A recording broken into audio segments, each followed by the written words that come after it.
think you have a chance against us, Mr. Cowboy? Hey, motherfucker, what do you like to do? Oh, I don't know. Play chess. Screw. Well, let's play chess. They give off to Jonathan Taylor. Jump cutting his way close to the goal line. He's in there. Touchdown. I-N-D-Y. Jonathan Taylor. Wheeler finds Quan from the logo. Here's Halliburton into the front court. Mishandled it, but gets a shot. Hits it. Hits it. John, I have never been better to be on the air with you here in Indianapolis, a place where so many of my dreams have come true. The Ride with JMV on 93.5 and 107.5. The Fan. Going into this season, I know I'm going to get asked some questions. We're very process-driven. Our focus is on the things you have to do in the here and now to improve as much as possible. To improve as much as possible today. We don't talk about product, results. We don't talk about championships. Playoffs, national championships, those sorts of things, okay? Curt Cignetti in Chicago right there. You know what is incredibly refreshing about this is that we hear a lot of what we just go out and do or a lot of process of. And you've been around so much of this here to where you're absolutely worn out on hearing it. But it is really cool when you hear somebody talk this way that actually backs it up. And not only has backed it up, but you have to think about what this program was before he got to Bloomington. A laughing stock, a doormat, a butt of jokes. That's all it was, a precursor to a basketball season. And now it's overtaken basketball. It's incredible. I don't care about the NIL era. I don't care about the transfer portal. This transformation itself, Brett Bielema mentioned this, the head coach of Illinois yesterday, is absolutely amazing. And Barry Odom mentioned yesterday, the Boilermaker head coach, you look at IU and what they have done, and then you ask yourself, why not your program? You got to live in the world that is today. I know it's tough for me because I love living in yesteryear. There's nobody around that loves to live in the past more than me. Every Saturday night, I live in the past. But that's 6 hours on a Saturday night. That's really not reality. That is a takeaway. I'm going to take people away. We're going to have some fun. Now, I am trying to turn that radio aspect into something significant today. And a lot of that involves just radio in general kind of half-assing stuff, and I'm not going to stand by and watch it happen. So we're going to be proactive about making sure that what we do, product-driven, content-wise, is going to be something that is worthy. I'm not always going to hit the right note. Don't get me wrong. We're not always going to hit the right note, but we're always out there trying. That is Curt Cignetti in a nutshell. And whatever he does right now, you get the combination of his selection process and that of the monetary capacity that IU has to be able to compensate for this NIL era. Yeah, I recognize this. I recognize that if it's happening someplace else, it's not impactful around here and maybe you don't care. But the situation is it's happening, and it's happening right here. And you embrace it. These are circumstances in which nobody, not just me, but nobody in general ever thought would take place. Not even close. When I mentioned after that national title back in January that this was right along the same lines of my lifetime of how impactful the Miracle on Ice was. United States over Russia in 1980, Lake Placid, New York.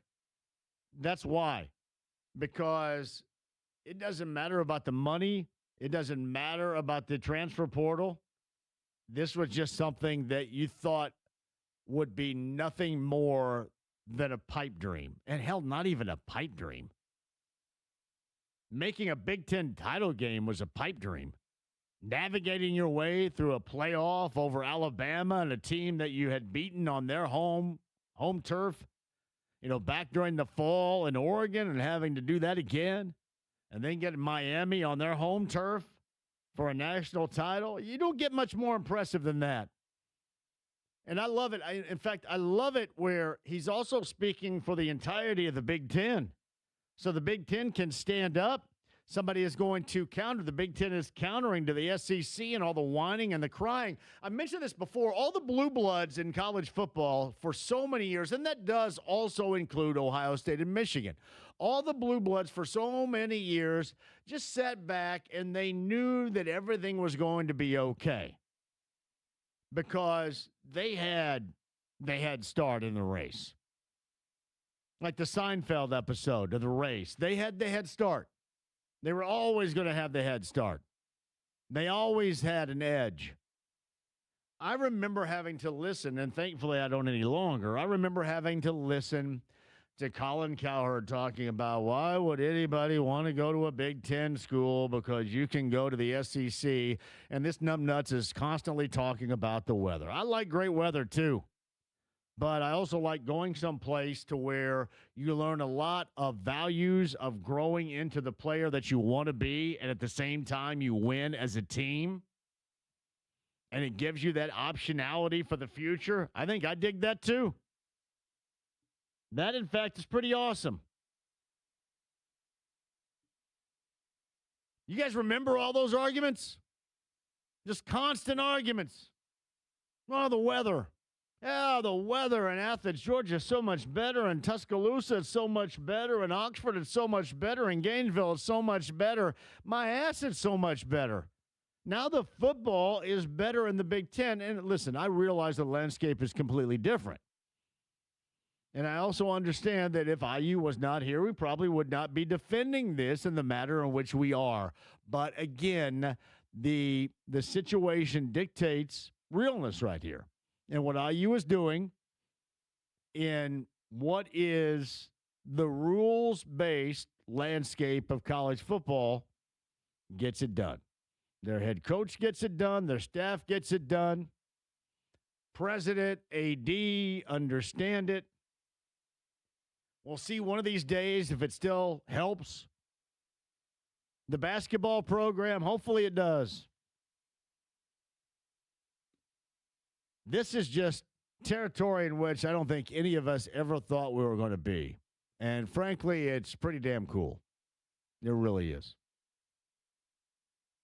All this stuff we constantly hear, it's like the cliches that, any of your coaches in the past has ever, either written on a chalkboard or a dry erase board or put on the bulletin board, or in my case, put in the locker room when I was at Eastern Green. All those cliches, defense or D-bench, or there's no I in team. And now we have to listen to all the processes. There's always a process that's going on. And around here, we've heard so many Colts processes, you don't even know how to process it yourself. But this is a process that actually has worked. And you've seen the results.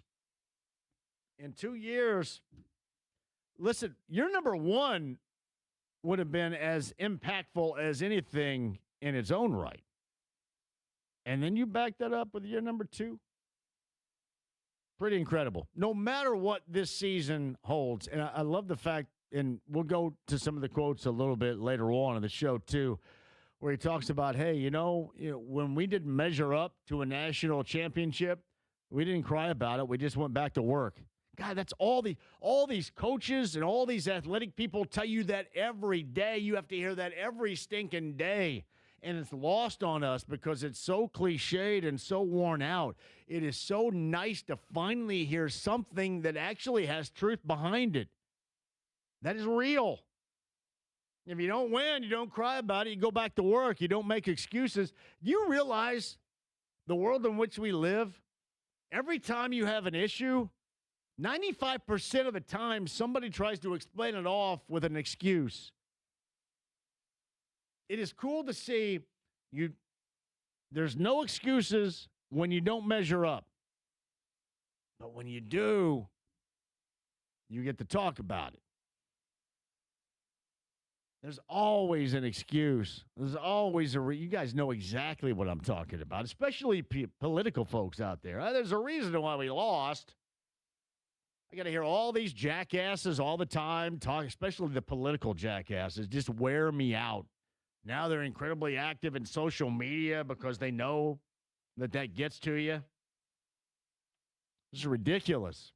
I love the swagger and the bravado when you speak it and then you can back it up. And then let's just say, for example, you don't back it up. You don't make excuses. You go back to work. My God, everybody has told us that for years. But it's never really been this true or slapped you in the face as it does right now. Especially because it's IU, and it's IU football of all things. Pretty incredible. Zach Osterman of the Star is covering in Chicago the Big Ten meetings, and, of course, Curt Cignetti. I think Bones Jones is up there, too, and a couple of other IU players. And they get started to defend their national title. And Zach's going to join us coming up in the 4 o'clock hour later on today. The Colts camp and practice number 2 earlier today. We'll get into that. Mike Chappell of CBS 4 and Fox 59. I don't know how you even begin to navigate, or speaking of the process and how things don't work and you constantly tell us you're gonna. There's the greatest example, at least locally the greatest example.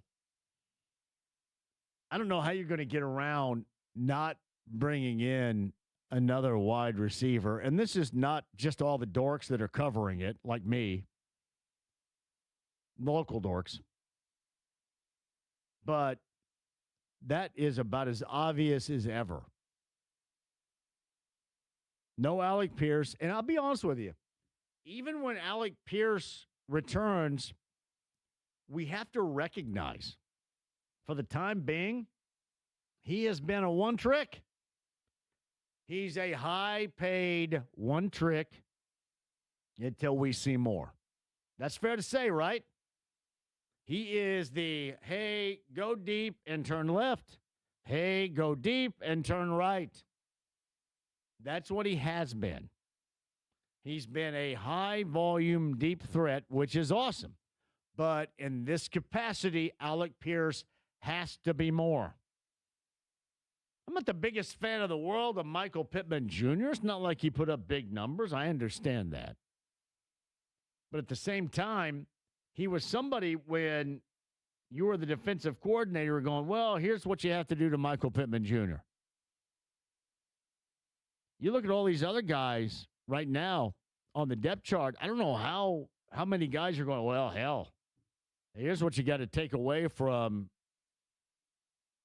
Nick Westbrook-Akine. Nothing against him, but I don't, Ashton Doolin. I like all these guys, but damn.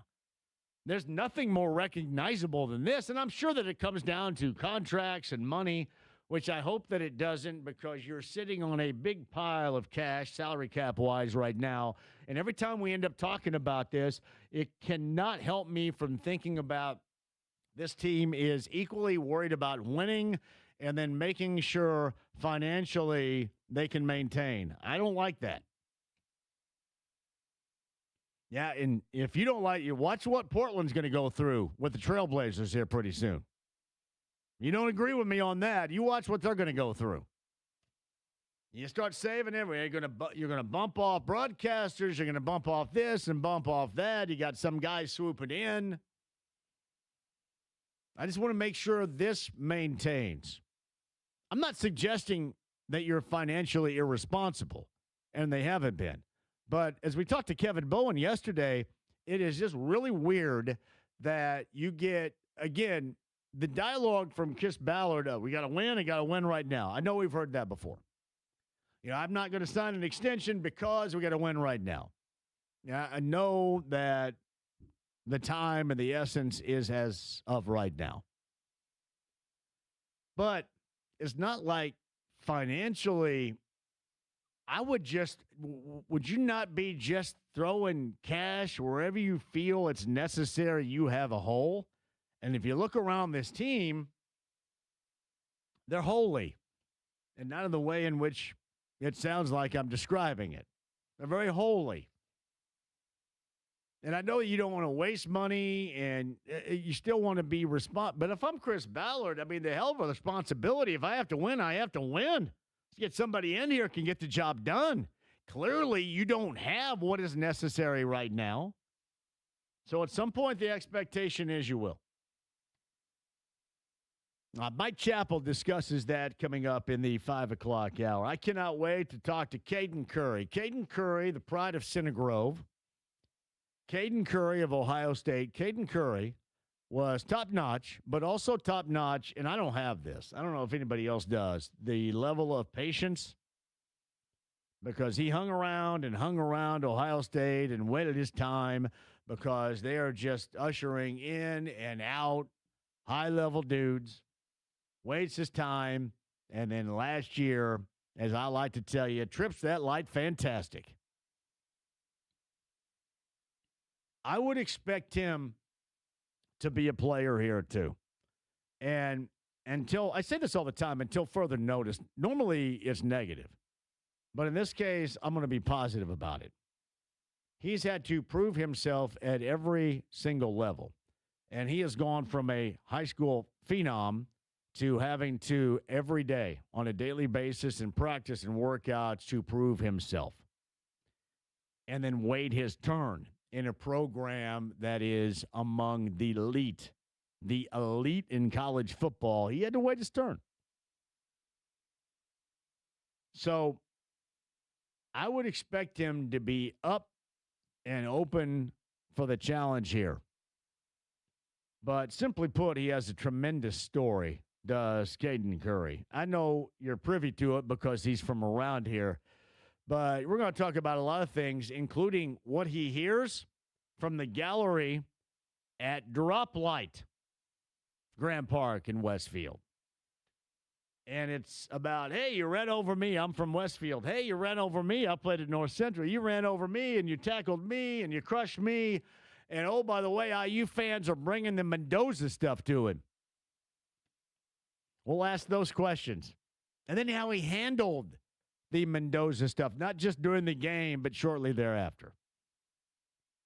Caden Curry, good dude. Caden Curry is going to join us coming up. Is that going to be 4 o'clock? We're going to do that 3:30. What time is he coming on? 3:30. 3:30 for Caden Curry.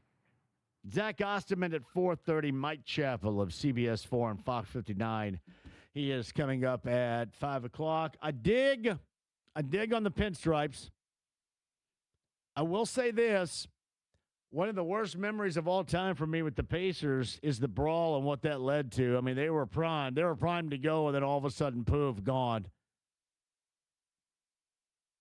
But I do dig the pinstripes. Different team, different era altogether. I do like the look. We'll talk about the pinstripes making a triumphant return. Yeah, the Reggie Miller, Jermaine O'Neal, Malice in the Palace. That era. That is coming back. Max Clark from Franklin, Indiana got called up, and look at my boy over there, Caleb Zuver, rocking his Detroit Tigers hat. He looks like Magnum P.I. in there right now. You're rocking the Tiger. I know. You got the mustache and the Tigers hat on. You're going to go solve some mysteries for me or what? I might just have to. You know, they have a Magnum PI night at Comerica Park every they year. should. Why would you have a Magnum PI? You showing up in Tigers hats and look how much mustaches. incredible advertising they had over the course of a 10-year period. 8 year, I guess, 8 or 9 seasons, 1980, 1988. They just running that hat all the time. Now, I think he even had Alan Trammell and Lou Whitaker on the show once upon a time. You would know better than me. You know, and he took an at bat, did he not, once upon a time in spring training? Really? I think so. I think Tom Selleck took an AB in spring training video once upon a time. Yeah. No, it's great. Max Clark, you're a big Tigers fan.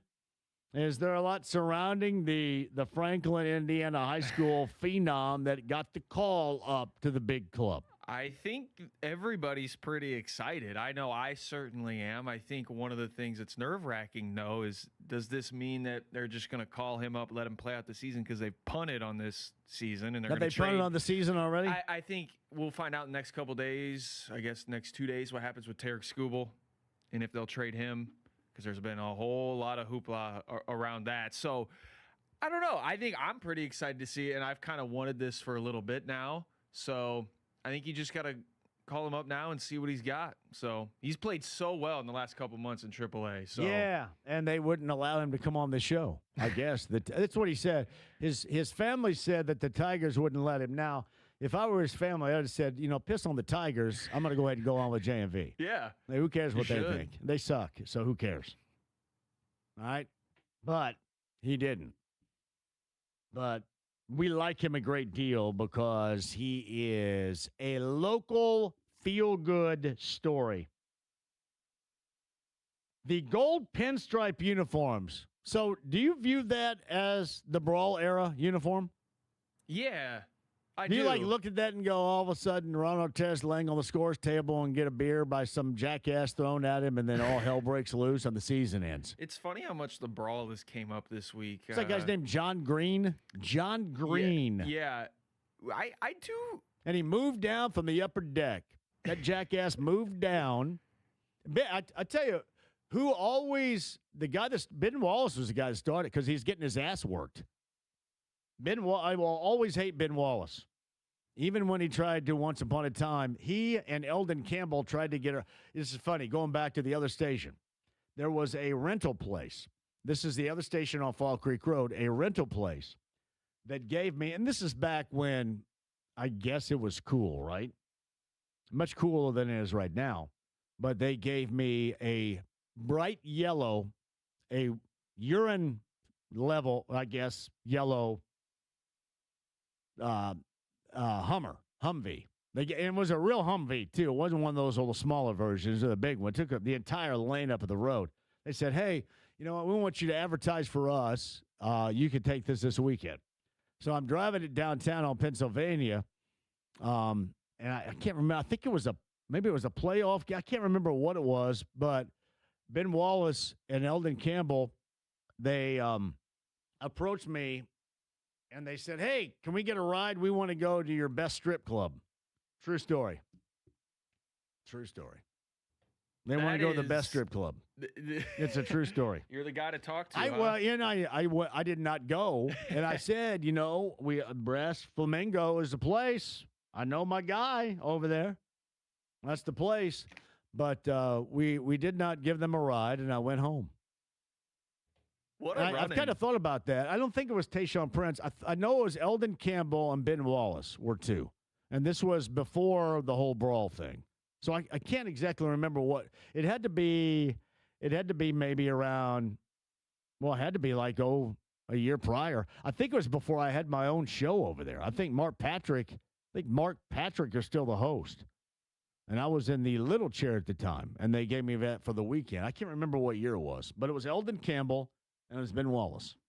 I wanted to go to the strip club. Which one was the best? And at the time, you had a bunch of them. And I think there have been a lot of stories about all the strip clubs around here back in that particular era. What year would that have been? It had to be prior to 04, November of 04. Yeah, because it was before the Brawl. Eldon Campbell only played 2 years with Detroit, and it was 03, 04, and 04, 05. Yeah, so, it was right before. It was the year, I think it was the year before the Brawl. I can't remember what game or what capacity it was, but both those guys won the ride in the yellow, and I can't even remember the company, the rental company that gave me that. It was the most difficult thing to drive, and I've driven tractors and everything being from Greene County. It was the most difficult thing to drive on the road of all time. I was all over the place. Yeah, it's true. Eldon Campbell and Ben Wallace. But Ben Wallace started the entire thing because he got his ass worked in that game. So the pinstripes, the moral of the story, the gold pinstripes are back this season. All right, Fever coming up tomorrow night. The Fever and the Fire in Portland, 9:30 pregame show. That is with Tidrow and a 10 o'clock tip time. Going to be an interesting weekend. You get Portland coming up on Friday, and then the True Gauge will be against the Lynx coming up at 1 o'clock on Sunday. That's going to be a must-watch right there. Quick one, we shall return. We've got State Fair passes to give away coming up a little bit later on. Mike Chappell of CBS 4 and Fox 59, Zach Osterman of the Star in Chicago for the Big Ten Media Days. Obviously covering that of Curt Cignetti and the IU football program up there. We got Zach coming up in the 4 o'clock hour, but on the other side, he is a fantastic dude and a hell of a story. It is Caden Curry, formerly of Center Grove, Ohio State. He was a selection in the spring in the Colts draft. Caden Curry is going to join us coming up on the other side. 317-239-1070 on the text line if you guys want to jump in. I've got a lot more for you. We're just getting started. Before we get kicked into gear, let's get weather updated. Are we not weather updated? It has not came in yet, Oh, John, my so goodness. it's not even Brian on me right Wilkes now. is slow on the roll with the weather today. Right now, sunny, blue sky, 85 degrees outside. There's your weather update. 93.5, 107.5 The Fan.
The Ride with JMV. Who's ready for some football?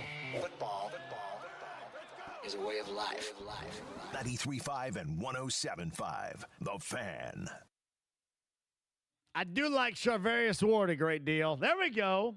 JMV, Caleb should play the old early 1980s Magnum PI theme for one of the re-entries. Here it is. Keep it cranked up right here. I'm going to play to the end so I can do my eyebrows like Magnum does when he looks around and goes. That is a signature moment in television history. The eyebrows at the end of the intro with Magnum PI. Remember when he's helping that girl swim and her ass is like right there in his face? I did just see that. I love it, buddy. Here. Is that right there? I haven't memorized this entire theme. It's funny. The two Hawaiian-based television shows about police or detectives are the two greatest theme songs of all time. Magnum PI from Mike Post and Hawaii Five-0. Nothing gets you jacked up quite like Hawaii Five-0 will. Two of the, if not the greatest of all time, Hawaiian television programs. I love me some Jack Lord, too. I love it when he's standing on top of that building. He just, like, turns around and they have that little shaky zoom in to his grill. It's beautiful. Magnum PI. Shout out to Max Clark, who got called up to the Tigers. The reason why I bring that up is because Caleb is a big-time Tigers fan, and he is rocking the Tigers lid. You see him right now. If you're watching, he's got a mustache, much like Magnum PI. Well done. And Nick says well done, too. All right.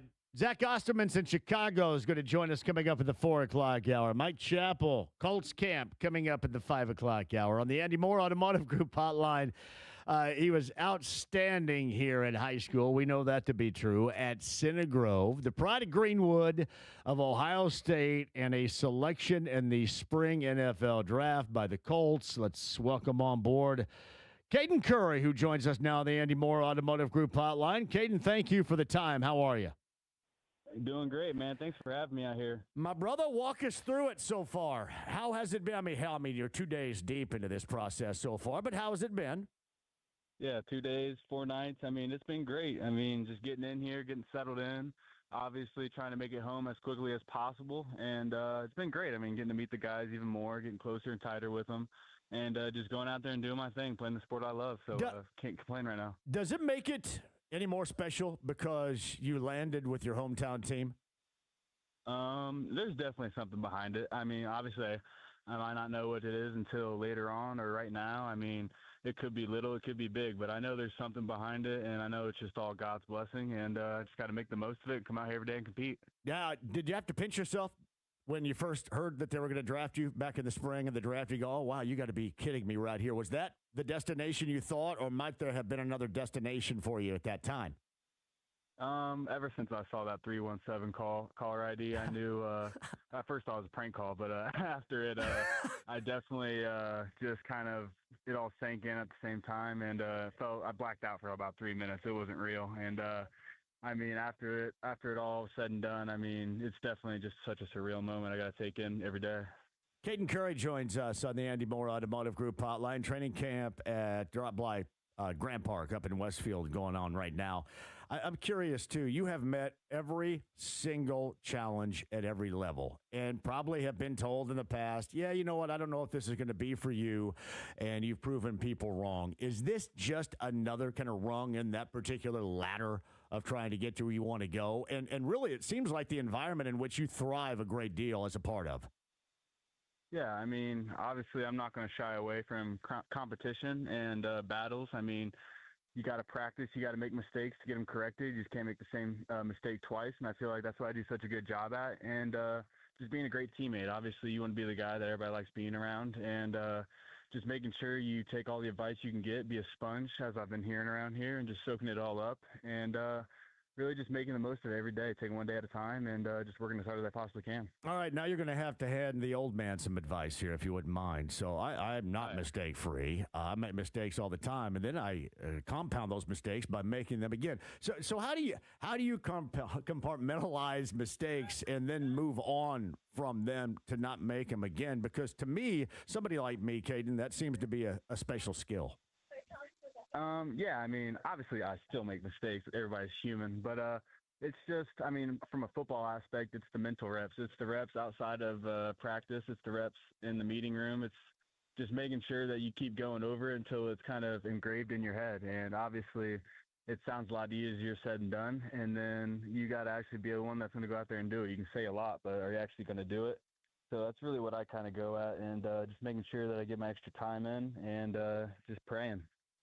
Are you always prepared? Have you been a guy that, not just in sports, but just in all facets of life, do you always feel like you're somebody that's going into whatever situation it is prepared?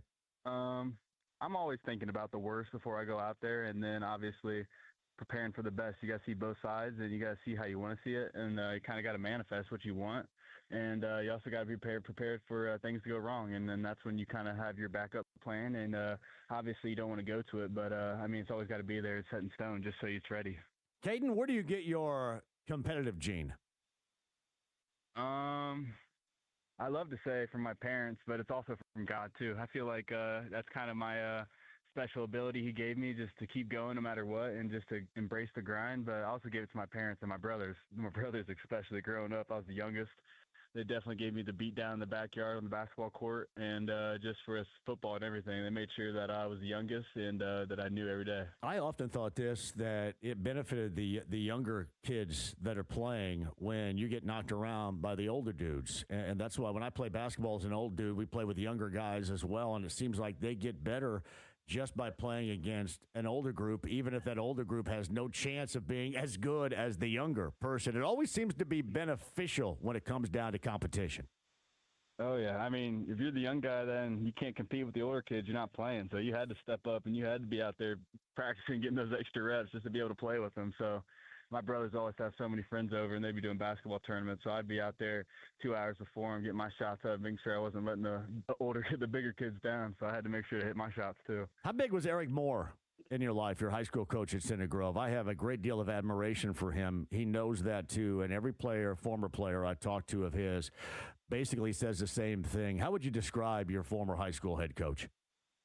Yeah, I mean, just from the beginning, kind of when I went in to play football at Center Grove at the high school level, I was still kind of a baseball-oriented guy.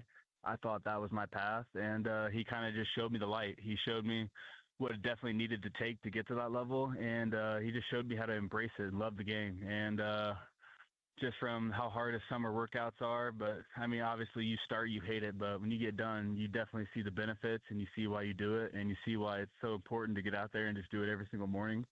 And just the way that he kind of mentally gave me the game of life and sports. He just taught me how to be a man. Obviously, going through high school wasn't as big as it is going to college, but I mean, he definitely made sure that I was college ready, and was prepared and just going into any situation with the most and maximizing the most out of every single day. He's definitely somebody very important in my life in the early stages, and definitely one of the strongest men in my foundation. By the way, when you hit 400-foot bombs in baseball, people are going to view you as a baseball player. You realize that, right? I've heard the stories because Rick Clark has had the tape measure, and he's measured your home runs, and he's told me 400-foot bombs. I bet. I bet he's playing great music while doing it. Yeah, way too loud, probably, and inappropriate at that, too. Caden Curry's joining us on the Andy Moore Automotive Group hotline. How much has patience been involved in all this, too? And because of your preparation at Ohio State, how do you feel about going into your rookie season with the Colts? Because you did wait your turn in Columbus, and as we saw, it paid off big. You're really betting on yourself in this, and it paid off for you. How do you get that patience, and then how do you also take that patience to the NFL level?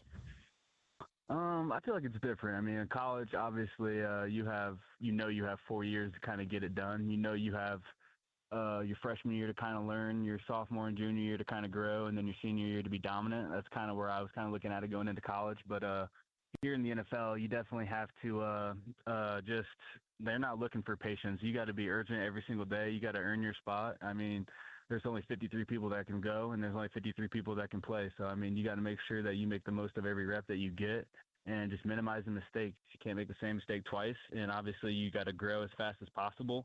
Obviously, the older guys are going to help you along the way, and they have more knowledge than you. So you just, like I said before, just got to be a sponge and just embrace everything that's around us. And, I mean, it's really just that grind. I mean, being patient is so many different ways to it. There's the mental aspect, there's the physical aspect.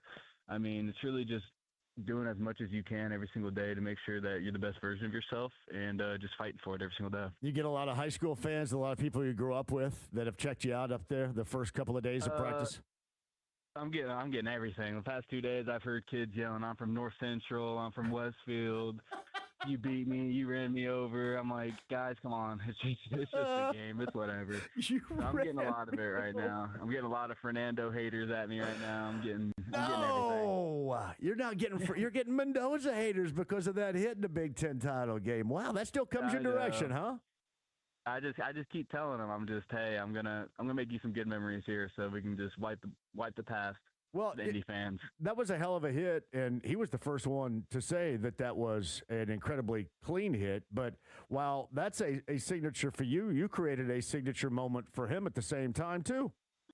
Yeah, I mean, it definitely was a two-way street. I mean, he's such a great player, and I mean, I wish nothing but the best for him. But it was on our game plan. I mean, Coach Patricia told me. He said, if you guys want to beat these guys, you got to take that quarterback out. And I guess I took it very literal and had the opportunity first play. I mean, it was definitely it was a hard hit, but I feel like it was clean. And I definitely made sure to check in on him the next couple plays down the drive. I mean, at those first couple plays of the game, everything's just the adrenaline's going. So did you check? You checked in on him during the game? Yeah, it was down later that drive. I mean, obviously he went out after that. I was gonna let the medical staff get their time with him. I'm not gonna try to interfere during all that. But when he came down later down the drive, I made sure to check in on him just to make sure he knows that I wasn't trying to do it blatantly and dirty. So I was just making sure. Have you talked to him since that at all about that? I saw him at the combine, but that dude, come on now, he's first pick. He's famous. So I gave him his little area, gave him time to just be himself. And, I mean, hopefully later on we get to see each other.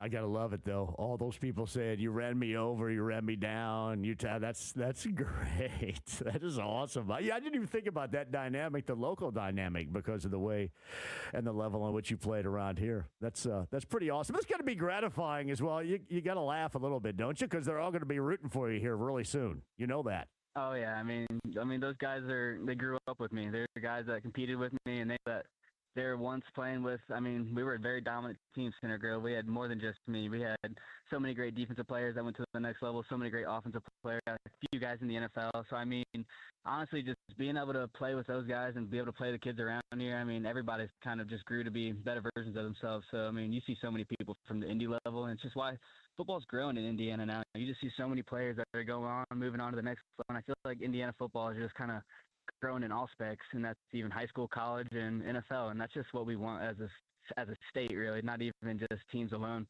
Just everybody getting better and kind of growing to be one of those kind of dominant football places that everybody wants to come watch high school football from the start. Well, listen, I've been told, but I know this to be true. You have a big fan sitting right here. I'm very excited for you, man. I'm very happy for you, obviously proud.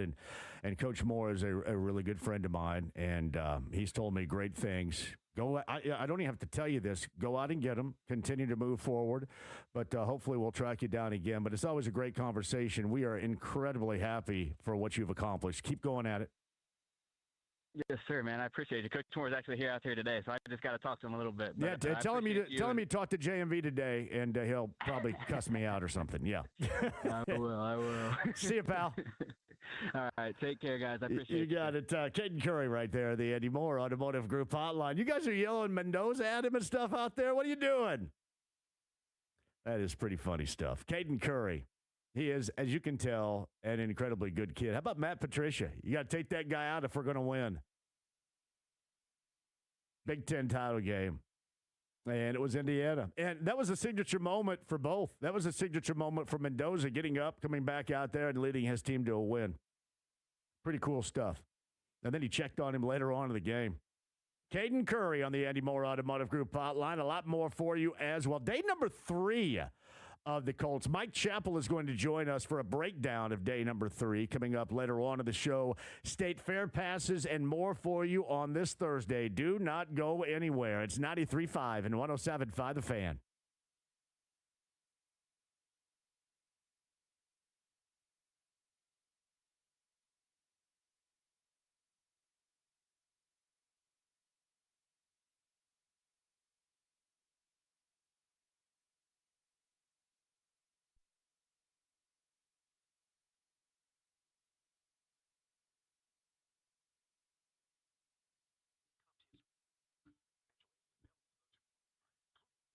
Connecticut water system, so important that if you don't have Connecticut, just know this to be true. You do not have the best water system in your home. You don't have the best, the cleanest, the most crisp water you're going to find. Joe and Connecticut can help you out right now with that. Connecticut.com. Get signed up for a free in-home test to see what Connecticut can do for you. And what is great about Connecticut is they put together a system that is specific for your needs. Not a one-size-fits-all thing. This is specific for what you need to give you the best water possible. Drinking, bathing, washing your clothes across the board. Elite level water with Joe and my friends at Connecticut. So get that free in-home test today. Log on and sign up. Make sure you tell them that I sent you. That's essential here. Connecticut.com.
The Ride with JMV. JMV does not suck at all. 93.5 and 107.5. The Fan.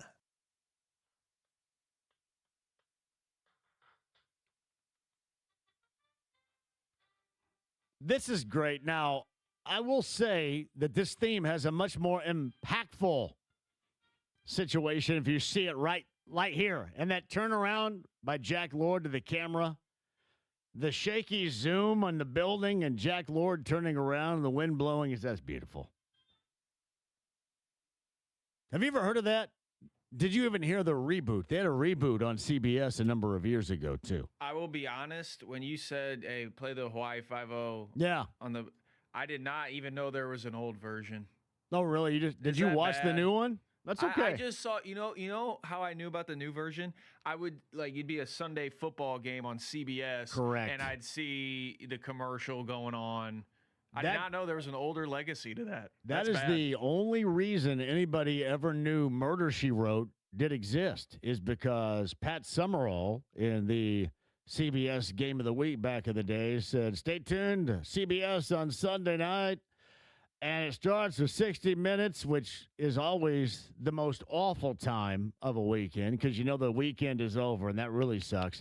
As soon as that starts, you go, man, we're screwed. I feel like I do a good 60 minutes you clicker, do John. Do the 60 minutes click again. Yeah.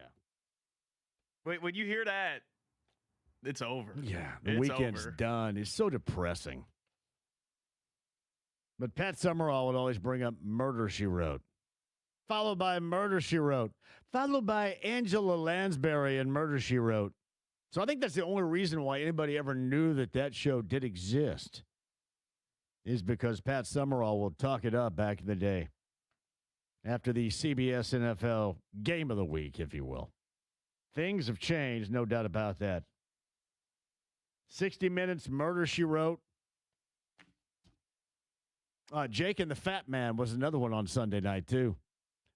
Followed by Jake and the Fat Man. That would be William Conrad, I believe, and Joe Penny. William Conrad of Cannon fame, who you always wondered how he could run anywhere and then have to stop and kick the crap out of somebody. There's no way. I guess it's a good thing he had a gun. And Joe Penny, who was back in the 1980s, he was part of Riptide back in the day. See, I'm telling you, I am an almanac of useless information right there. Jake and the Fat Man. Coming up later on tonight on CBS, following 60 Minutes, except on the West Coast, Murder, She Wrote, and Jake and the Fat Man, or the CBS Sunday night movie. But the 60-minute thing, that is brutal. Because you just knew that when we're like in school, you go, oh, God, really? School starting again? This all sucks. They always say that the Sunday night football theme is like the thing now where, oh, gosh, So the week true. is starting, which that joke has been, tried a lot here. So I'm not breaking any news there by saying that. But, yeah, there's just those sounds, John, that just they take you to a time and place. You have to do the pregnant pause, says Derek. Murder, she wrote. That's true. There was always a pregnant pause in there. Murder, she wrote. So true. JMV, didn't Riptide follow the A-Team on Thursdays? I want to say it was it Riptide, the A-Team, and Hunter on Tuesdays? I'm sorry. It was Tuesdays. A-Team, Riptide, and Hunter.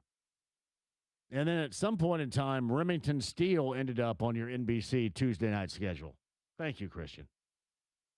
Not true. JMV, I was looking over the Colts roster, and I reminded of the interview you gave Chris Ballard back in 2024. You pressed them about the need to get more cornerback out. Ballard, with his arms crossed, brushed you off and said, quote, I need these young guys to play so that I can see if they're any good. Yeah, he was never a really big fan of sitting in that moment with me right there. That's true.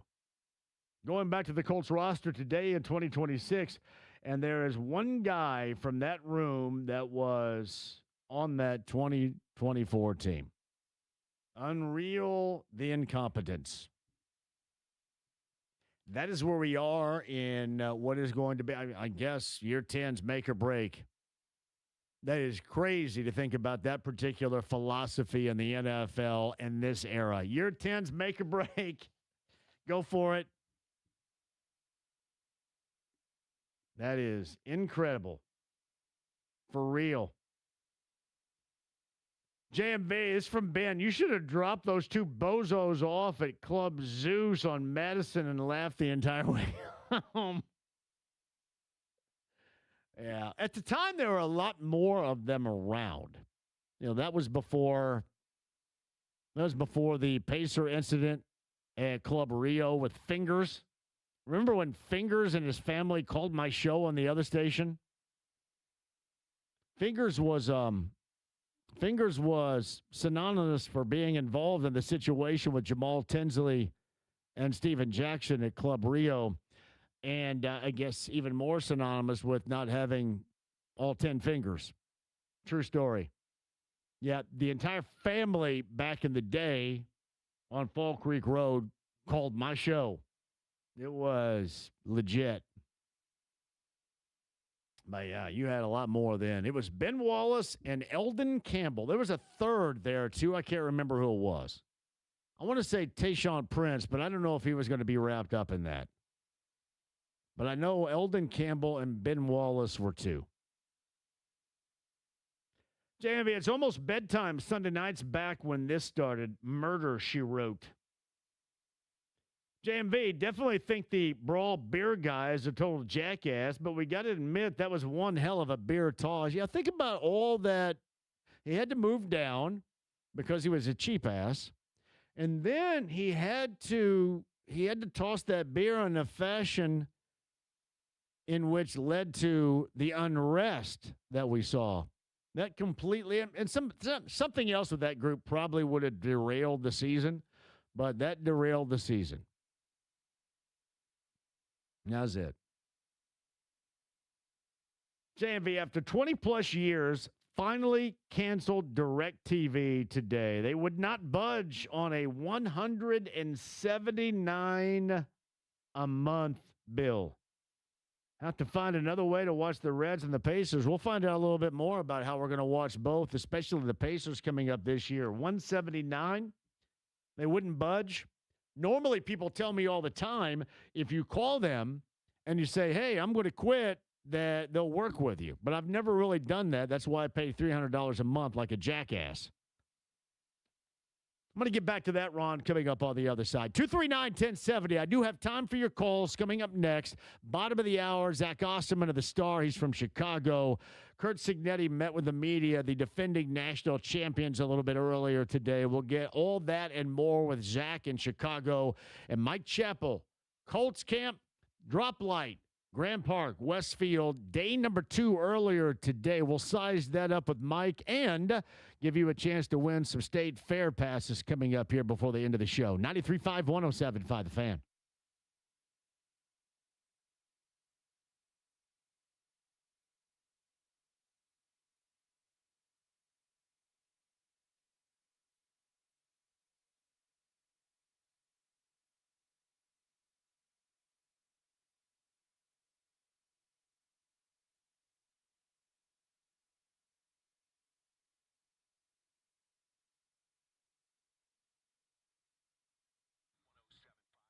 No, the GLP-1 weight loss injections you can get. And, hey, listen, don't listen to those out there that suggest, well, all you do is you inject and you expect the pounds to just melt off. If you do the work alongside, you are going to see tremendous results. That's exactly what has happened to me, and it can do the same for you. You're going to get into a routine. You're going to gain a rhythm that you have never had thanks to Premier Weight Loss. And Thomas and Lauren and Samantha are going to keep track of you every step of the way. And rhythm is the right thing to say. You're going to get into a dietary rhythm, a workout rhythm, and it will lead to results. The results that you're looking for, no matter the reasons why. Maybe you want to be more healthy, you want to look better, you want to feel better, you want to be able to do things you have not been able to do for a number of years. All incredible reasons to lose the weight and to get started with Premier Weight Loss and the 2 Indy area locations. Northside, 317-643-4444, and in Fishers at 317-567-9100. Believe me, I am the weakest of the weak. But I got down to business on this and did exactly what I wanted to do. I dictated terms on my weight loss. You can too with Premier Weight Loss. Tell them I sent you today. PWLindy.com.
The Ride with JMV. NBA. Oh, NBA. Where'd you learn about that? Sports Illustrated swimsuit editions. 93.5 and 107.5. The Fan. This is Jake and the Fat Man. You know, I never watched this. Joe Penny and William Conrad, who would have benefited as a part of, if he were riding shotgun on my weight loss journey, he would have benefited from that. William Conrad is legendary. Have you ever heard of William Conrad? I have zero idea how he ever became an actor. I think he was a voice guy and a thespian. That's thespian, as they say. And he cobbled that together to a fantastic television career. Do you know who William Conrad is? Yeah, and I think he's in the argument for better mustache than Thomas Magnum, huh? Yeah, and they, I don't know. yeah, I don't know if yours is gonna be right there with Magnum and William Conrad. I'm in third. The best. I would challenge you to go back and watch episodes of Canon from the 1970s. There were so many PI shows out there in the 1970s. That was one of the best.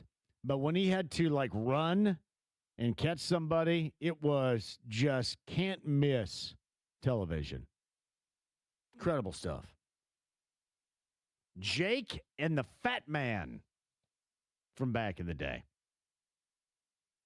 The NBA investigation into whether the Clippers circumvented the salary cap to pay Kawhi Leonard, I love this too, could drag into 2027. If the parties don't agree on the findings or any proposed settlement, that involves punishing the team. I hope this continues. I think this is great. Now, a lot of Pacer fans are going to say, hey, what about the Pacers here? Look what the hell. They traded with the Clippers. They're dirty. They're filthy. And then they lost their pick. I don't, the impact on that, while I would love to argue with you, it doesn't work. But dirty, it does. We'll see if Leonard ends up at some point back in Toronto. But I love the fact that this continues to be as jacked up as humanly possible. I love it. And hopefully that will continue. That is the latest as of today. Max Clark is called up. The Franklin High School star is called up to the majors playing for the Detroit Tigers. That is awesome to see right there.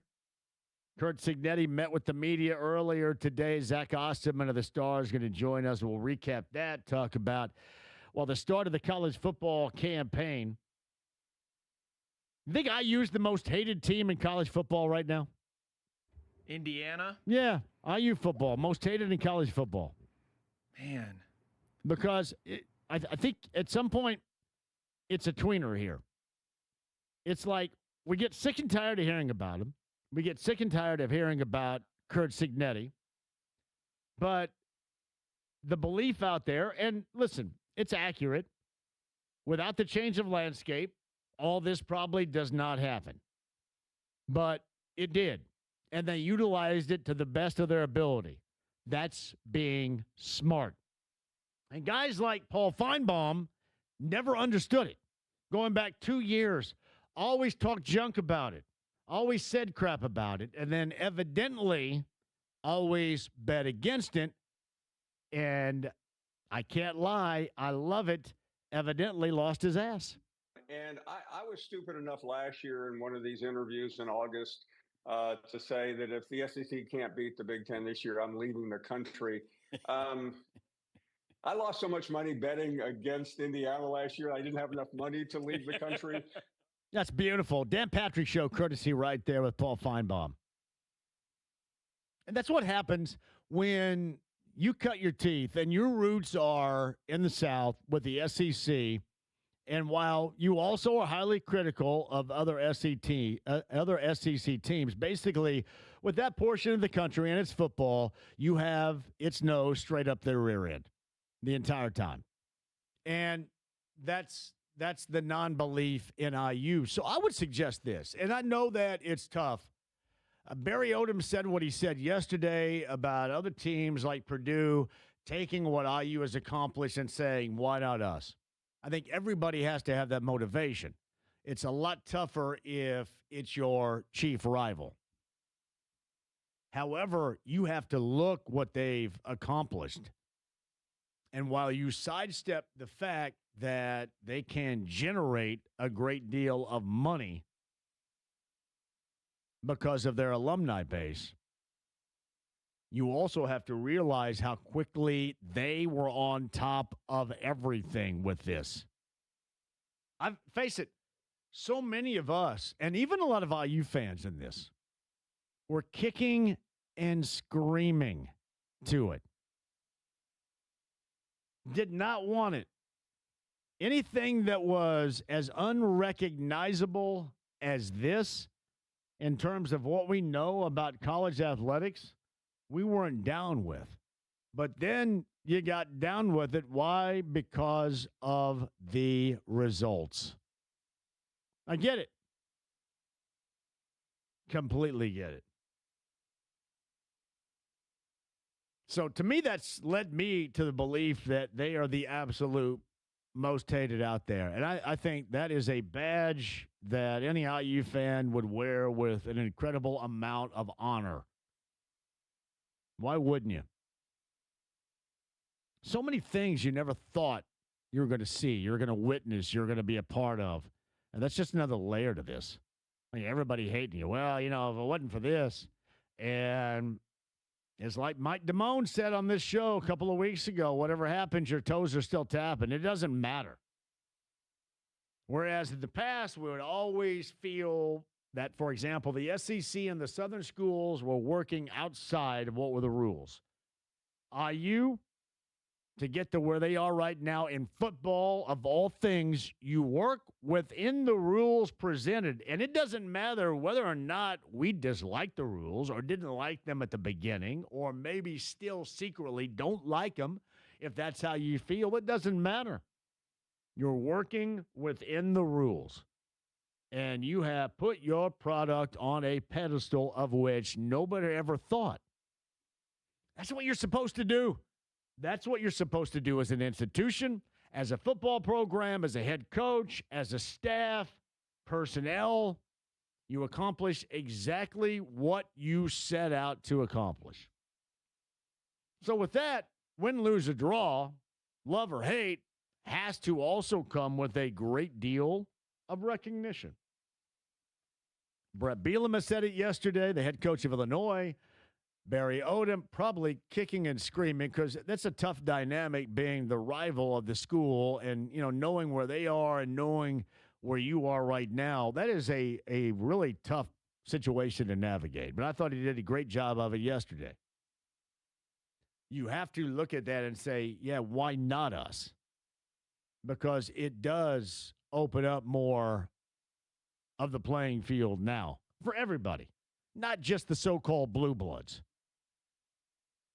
And the same absolutely holds true in terms of basketball.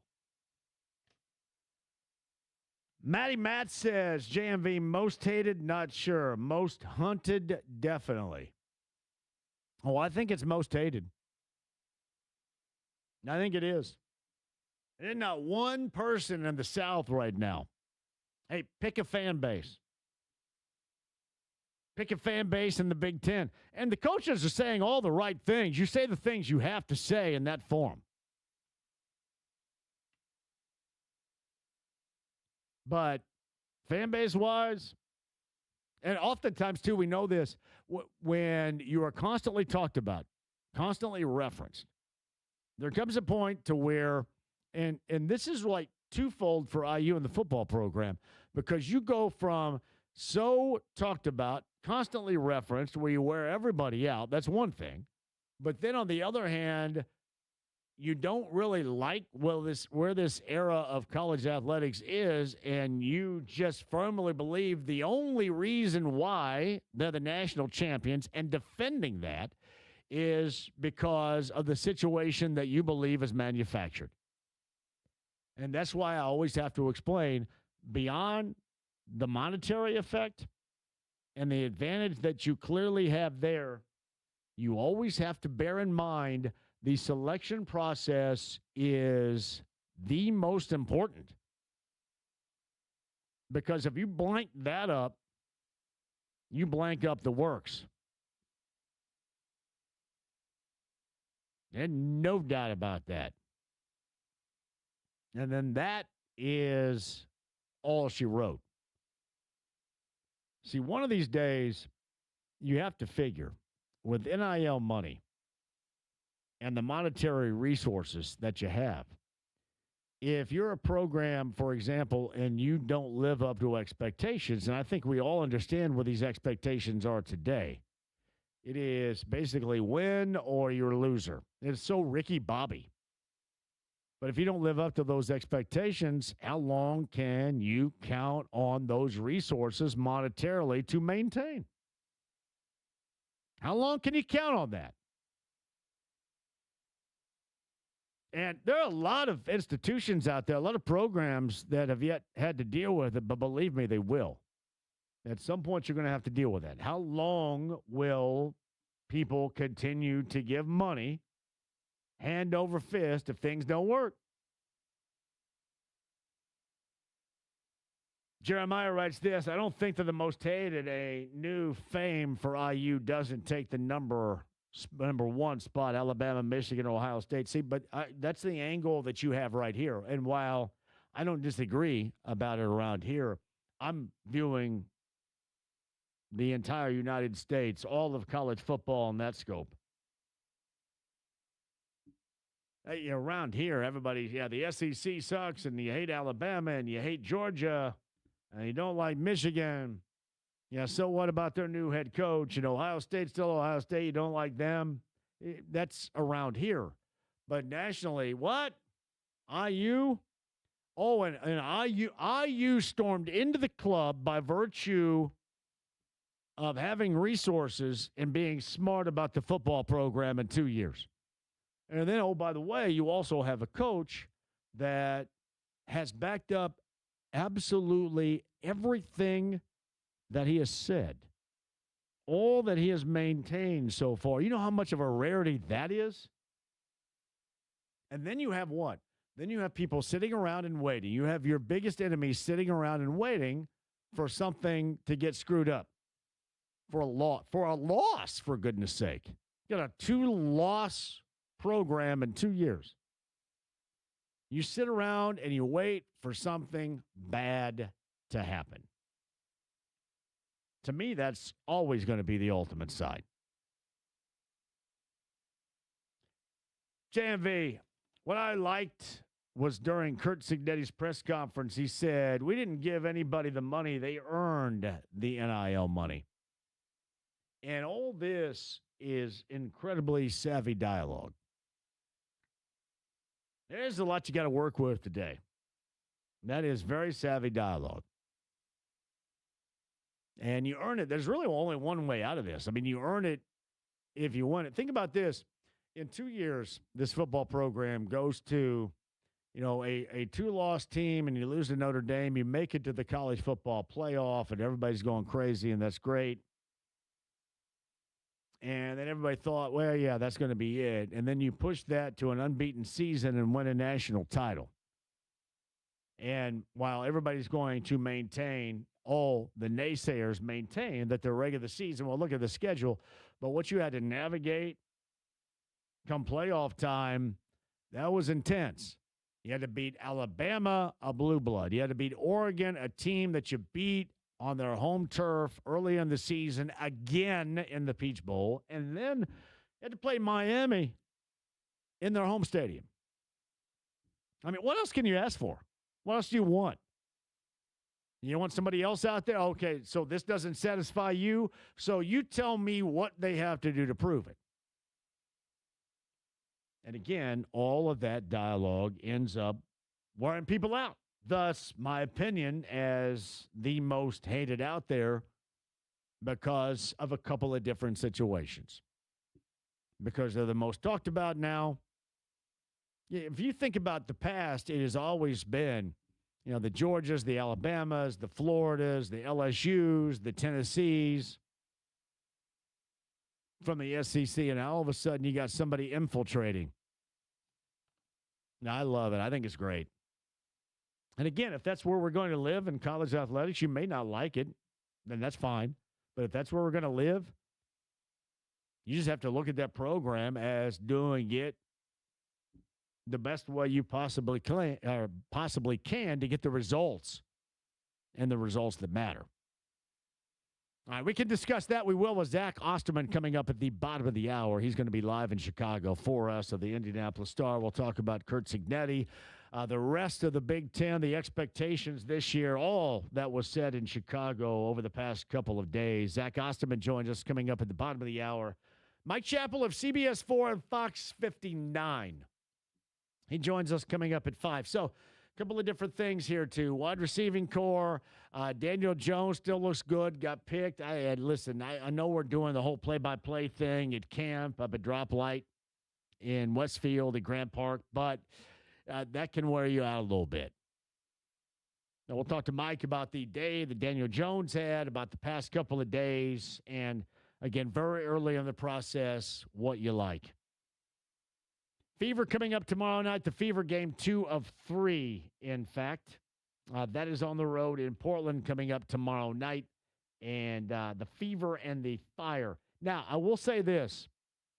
The Fever and the Fire coming up on Friday night, but the Fever and the Lakes, they're not going to look ahead. You don't want them to look ahead, but you're allowed to look ahead. Olivia Miles and the Lynx are legit. 1 o'clock, that one's on Sunday. Pre-game show Friday night from Portland's at 9:30 with Tidrow, 12:30 with Tidrow coming up on Sunday afternoon. Caleb Zuber's over there. My name is John. We hooped last night once again. Did you have a great deal of enjoyment hooping at Greenwood Christian last night? I did, but you want to know what's really funny? You're talking about these Colts wide receivers and like who they're going to pick up. You were you named yourself Darius Hayward Bay last night because you couldn't catch the ball. I could not catch. Man. My catch radius was in the middle of my chest, but I did hit every shot that you did, dude. You were on fire. I like playing with that group, and I like playing there too. And let's remind everybody why we both played is because Tuesday night was not what it needed to be. A lot of good people, a lot of friends, but I didn't feel like I thought I half-assed it on Tuesday night, so we had to have a makeup date last night. We did, and I went to the wrong Greenwood Christian. You did. You went to the one. Listen, I completely forgot. Is that where the school is? And then the Greenwood Christian Gym is where the old gathering place is. Hey, man. On Main Street in Greenwood. I know. I'm not from around here. I've lived here for almost a year now. You went down to Averett and Worthville. And there is a gymnasium there, too. I should tell you. Okay. There's a gym. It's like a pole barn gym down there, but that's what it is. I think they play now at the Gathering Place. Now, the Gathering Place was where the Marlin Academy trained. They have opened up a new place. I don't know if you have seen how compromised we're going to be on Sunday. So Johnny Marlin and the Marlin Academy, they've opened up a new basketball facility on the south side. Off of 135 in Smith Valley. Check that. I'm sorry. Stone's Crossing on 135 called the Arc. Have you heard about the Arc? I have not heard about the Arc. There is evidently an old man's tournament coming up this weekend. Baby. Now, I don't know if I am officially on a team because here's a couple of things. Mike Landis called me and goes, hey, are you able to play? And I said, yeah, I think I've got to do Saturday night, and I've got to do some things here or there, and I got to get drunk on Sunday at Paradise Day Watson. So, I mean, we got to make sure things, are good timing-wise for me. But I said, I can play if you need me. But I did say this. I said, the one thing I don't want to be a part of is I've got all these Gus Macker thoughts in mind where you get all these old guys together and all they do is argue and fight. And I said, the one thing I don't want to do on Sunday is be a part of anything where there's 175 Mike Landis playing along with me. That's what I don't need that. I don't want that. Don't want to endure that. I don't want arguments. I don't want any fighting, but it's like an old man tournament that evidently starts there this weekend. And I'm sure there are a lot of old dudes right now listening that are a part of that event. So you are or not? I don't know. He hasn't called me this week because I think he got pissed because I called him out. He did do in the text on Sunday. Yeah. I think he gets pissy all the time. You are not afraid. I am not afraid. Call people out. Well, you have, as the leader of the group, you cannot no show. One of these days, I'm going to take it big. One of these days, I'm going to end up like missing. I don't know. Maybe I will. But one of these days, I'm going to end up missing. I'm going to get murdered on that text stream. Yeah. But not today. But we may end up going. I think I'm a part, and I don't even know what this is. I think this is the 50 and older group. And I'll kick ass in the 50 and older group because I feel good about playing in the 20 and older group. So I don't feel bad at all about that. Can you imagine how decrepit and old these 50-year-old dudes are? Well, you listen. And how in the world do you not have EMTs on? These guys are going to be popping and creaking and snapping every step of the way here. It better be a good floor they're playing on. Well, that's the Arc, and it is a state-of-the-art venue. And the South Side has needed a multi-purpose basketball state-of-the-art venue for a long time. They've lost a couple of those. And I know Johnny and company and a bunch of investors put this place together. And at least from the road, from 135, the Arc looks outstanding. So, yeah, if they end up calling me, I will play. If it's built around the JMV takeover and Sunday getting drunk time, then I'll play. Actually, I play better when I've been drinking, so that's the other thing, too. How you do it. That's when I've been drinking, I oftentimes play better. But shout out to, again, the Marlin Academy and all those involved with the Arc, because from what I have seen, it absolutely looks outstanding. So the 50 I don't even know if I should almost be embarrassed I'm playing in the 50 years and older group because I never play with people other than a couple like Landis and Darmelio my own age or close to my own age. But that's going on this weekend. And again, if you ever have yourself or somebody in your family, maybe your kids involved in something at the Arc, that or Marlin Academy. And believe me, on the north side, you don't have any issues. I mean, you got the place up at Finch Creek. You've got the Pacers facility as well in Westfield. You have a multitude of places to go, but this is brand new on the south side, which has been incredibly necessary, and it's pretty awesome. It's called the Arc. Check it out today. Give me your feedback on that. I don't know if I'm going to get the call now or not. I probably have just relegated myself. See, the other thing is I don't want to watch a bunch of old guys like play in front of me either. I go, come on. Seriously, this dude? I don't want to sit there and be that guy. Listen, think about you and how you played a game, and we were talking about this last night. You run the floor, okay? I'm a floor runner. You do. I'm a rim runner. You do. Like, you can play from three-point line to three-point line, but then when it's time to run. We got to run. You can get some of these 50-year-olds this weekend. You can beat them down the floor, I think. 50-year-olds. So hopefully that doesn't screw up our Sunday hoop, though. Make sure it doesn't. That's Caleb over there. I'm John here. Check out the Arc and give me your feedback because I'm hearing nothing but fantastic things about it, by the way, too. The Arc down in Greenwood, or as I like to say, closer to Bargersville. All right, Zach Osterman's in Chicago coming up on the other side from the Star Big Ten Media Days, and Curt Cignetti conversation with Zach on the other side. Mike Chappell, Westfield, day number 2 of practice and training camp for the Colts. That and State Fair passes all coming up. 93.5, 107.5 The Fan.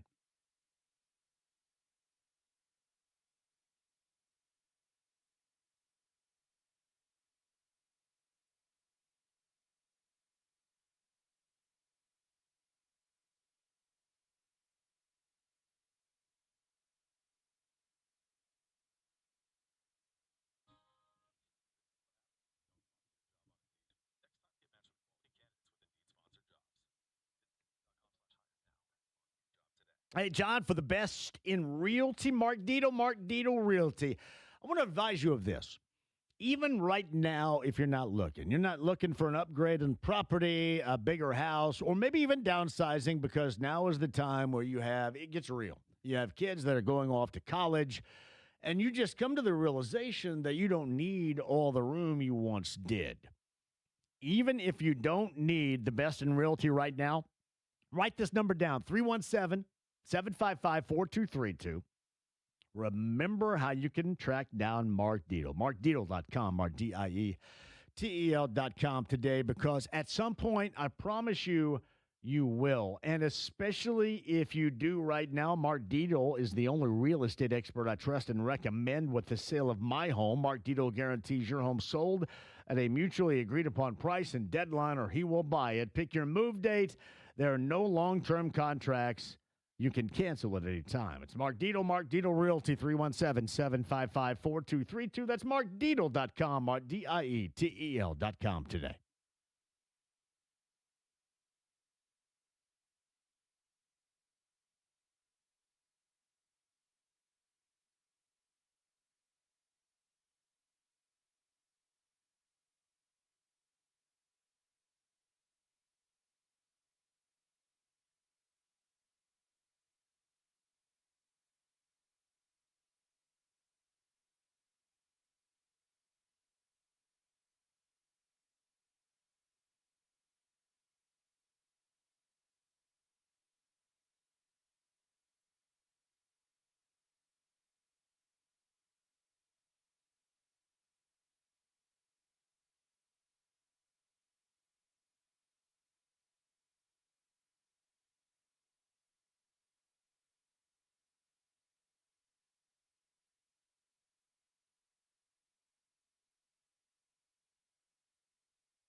The Ride with JMV. And the rags to riches story for Indiana football comes to conclusion. What a football team.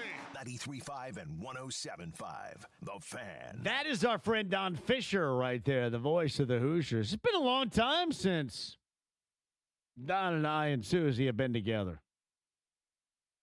Good Def Leppard re-entry right here from Caleb. Quote, we don't run a hype machine up here in the Midwest. When we fall short, we don't whine and complain. That's why we're the best. Curt Cignetti on the Big Ten. I love it. I do. You want to know why? Because anybody, like jackasses like me, can say stuff and not back up jack squat. He's backed it up so far. On the Andy Moore Automotive Group hotline, he was a part of it a little bit earlier today and then some in Chicago from the Indianapolis Star. Zach Osterman joins us. The Curt Cignetti stuff never truly gets old at all for me, because when you have accomplished what he has, you are allowed. It is not like he just talks about, hey, my way is the best way, but everything else is just a bunch of bull crap, and he's just telling you and describing to you what has been real and what has been legit, and to me, that's refreshing.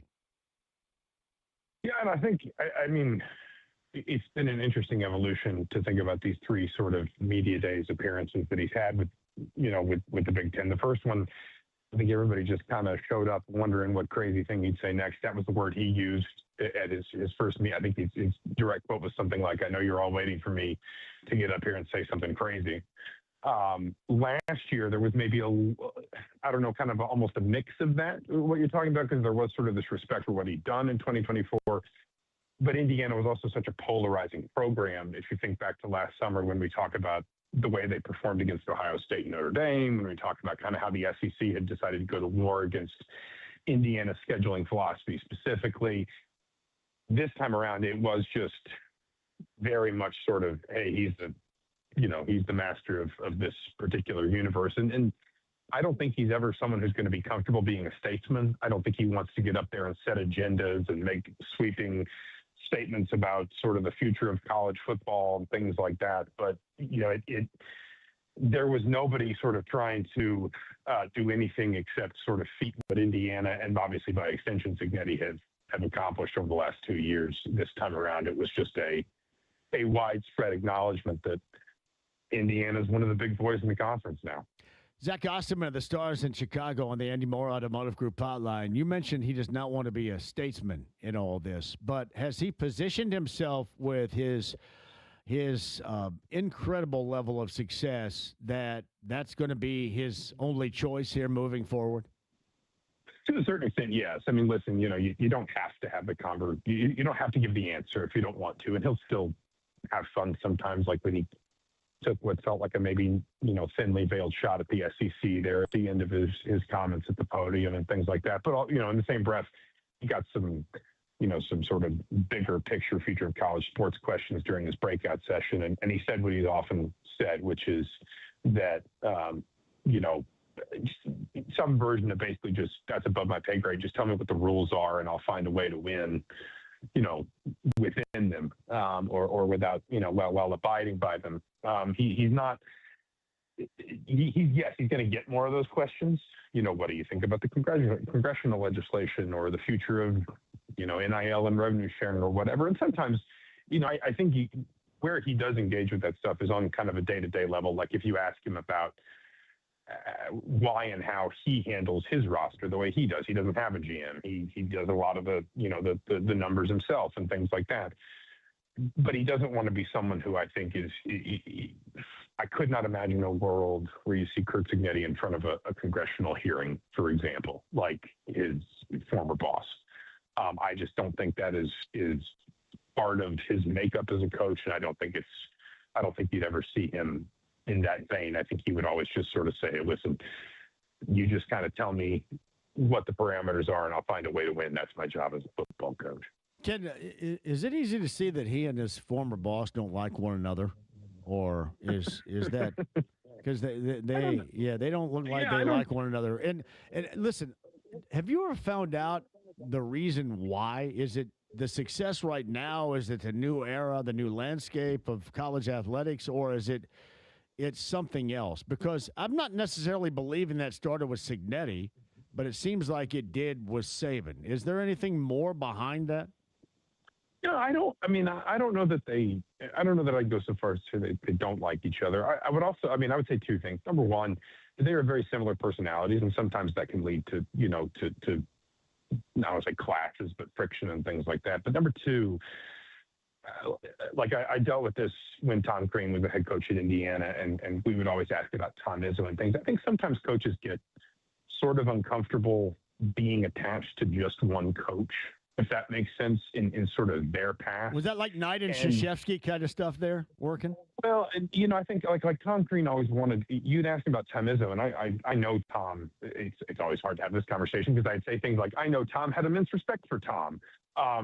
But I think Tom also always wanted to point to Ralph Willard, for example, who was the coach who gave him his first full-time job, and I think with Curt Cignetti, if you ask him about Nick Saban, he'll say things like, I learned more about building a program and managing a program in, 4 years with him than I did in 25 years before that in coaching. He still has an immense amount of respect and appreciation for everything he learned from Nick Saban. But I think Cignetti also wants to say, hey, don't forget about my dad. Don't forget about Johnny Majors. Don't forget about Walt Harris.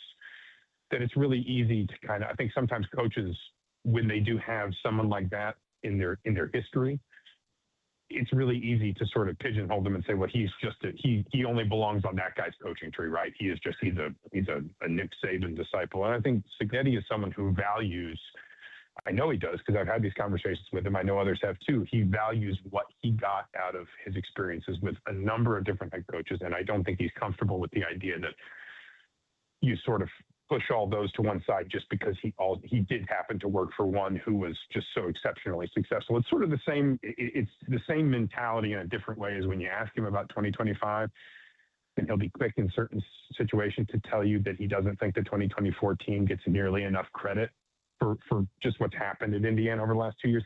It's kind of the same thing. I think he just doesn't want the impact of some of these other coaches that he's worked for, up to and including his dad, forgotten just because obviously he also spent some time with Nick Saban, which again, he will tell you over and over again, if you ask, was incredibly important to his development as a coach. It is a weird dynamic to me that you get some coaches that seem to be incredibly proud about those from their particular coaching tree that move on to have similar success or even maybe greater success than they do. And then there are some that don't feel that it's so gratifying to have that happen. You know what I mean?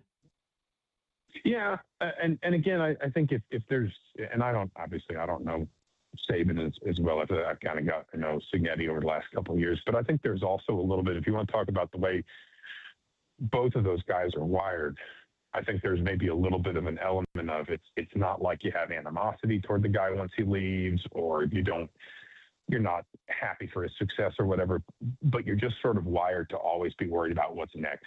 You know, that's been so much of Curt Cignetti this offseason that you can imagine has been not thinking about last season. Last season was great. That team deserves a ton of credit. It was a great run. We had all this, but I'm worried about 2026. I'm worried about fitting all the pieces together on this roster. And I think some coaches, like when an assistant leaves or something like that, there is just sort of, all right, well, then we just, who's the next guy in that job? We just move on. We've got to keep moving on. I'm not going to get hung up on the past in any way. And I think I think that is a big part of what has made Curt Cignetti so successful in his career is his ability to just constantly be shifting his focus to the next task, the next challenge, the thing right in front of him, never getting hung up on anything that doesn't, anything that doesn't sort of somehow affect winning the next whatever game, practice, whatever it is. But I think sometimes that can also lead to what you're talking about, which is maybe it feeling like you don't have that sentimentality in a way because you are just constantly thinking, all right, this guy's gone. I'm going to replace him with this guy and we're going to move forward. And this is the team now. This is the staff now. I'm not thinking about what things were before. I'm only worried about what's next. It's Zach Osterman of Chicago, or in Chicago, of the Indianapolis Star, covering the Big Ten meetings. Curt Cignetti, a little bit earlier today, the defending national champion Indiana Hoosiers head coach, and Zach's on the Andy Moore Automotive Group hotline. How do you view right now Josh Hoover as the next guy under center in Bloomington compared to not just Mendoza in this case, but Rourke as well? The third quarterback in the Cignetti-IU era. How do you view in comparison with those three? I mean, what's interesting about Josh Hoover, and we all look at it and we say, how can you possibly top what Fernando Mendoza did last year? Which, in fairness, I think, we all looked at Fernando Mendoza a year ago and we sort of said, hey, there's some pretty big shoes to fill here. Curtis Rourke came in. Turned out he was playing on a torn ACL. He was still second team All Big Ten, led Indiana to 11 wins, their first 10-0 start ever, got them to the playoff. How do you follow that up? We could say the same thing even, to an even greater degree with Fernando Mendoza, but you kind of forget that Josh Hoover is more credentialed as a quarterback than either of those other guys were when they joined Curt. I mean, he's the most proven quarterback Curt Cignetti has ever taken out of the transfer portal. He's got the Big 12 experience, which means Power 4 experience. He's the nation's leading returning passer. He's been, a starter for a bowl team for 3 straight years. I think TCU won 9 games each of the last 2 years. They may not have gone to a bowl his first year as a starter. I can't quite remember. But the point is, in some respects, Hoover has the least to prove of those 3 at this level now. He still has things to prove, and he still has things to improve on. One of the talking points, of course, of the offseason was this sort of very mild war of words between Cignetti and Sonny Dykes over, sort of Hoover's turnover problems at TCU and Dykes just kind of pointing out things that in fairness were just statistical fact, and Cignetti acknowledging he's got to get better, but also he's probably going to have more tools and support in Indiana, better run game, better offensive line, et cetera, better defense. But it is interesting just because we do look at, and believe me, I'm not prepared to stand here and say that Josh Hoover is going to somehow outperform Fernando Mendoza, but it is interesting that we all kind of assume that there probably has to be some kind of step back just because of how much Fernando Mendoza accomplished a year ago when you remember that Josh Hoover has a lengthier resume up to this point in his career than either Mendoza or Curtis Rourke did. I think there's obviously going to be things that he does and that Indiana does with him that are going to be different. I don't know that we have a great feel for what those are because, quite frankly, he was playing behind a pretty patchwork offensive line in the spring game, and so I don't think we got a very good look at sort of Josh Hoover as Indiana's starting quarterback. But I just think that dynamic is going to be fascinating to follow because it does feel like he's trying to fill such big shoes. And yet, if you were talking to someone about sort of each of these quarterbacks in isolation before they took a snap at Indiana, Josh Hoover would have the most impressive resume of the three. If your name is Turbo and you play running back, you have to be really good. IU's had a really good combination of running backs, certainly last year. How's this guy going to compare in your estimation?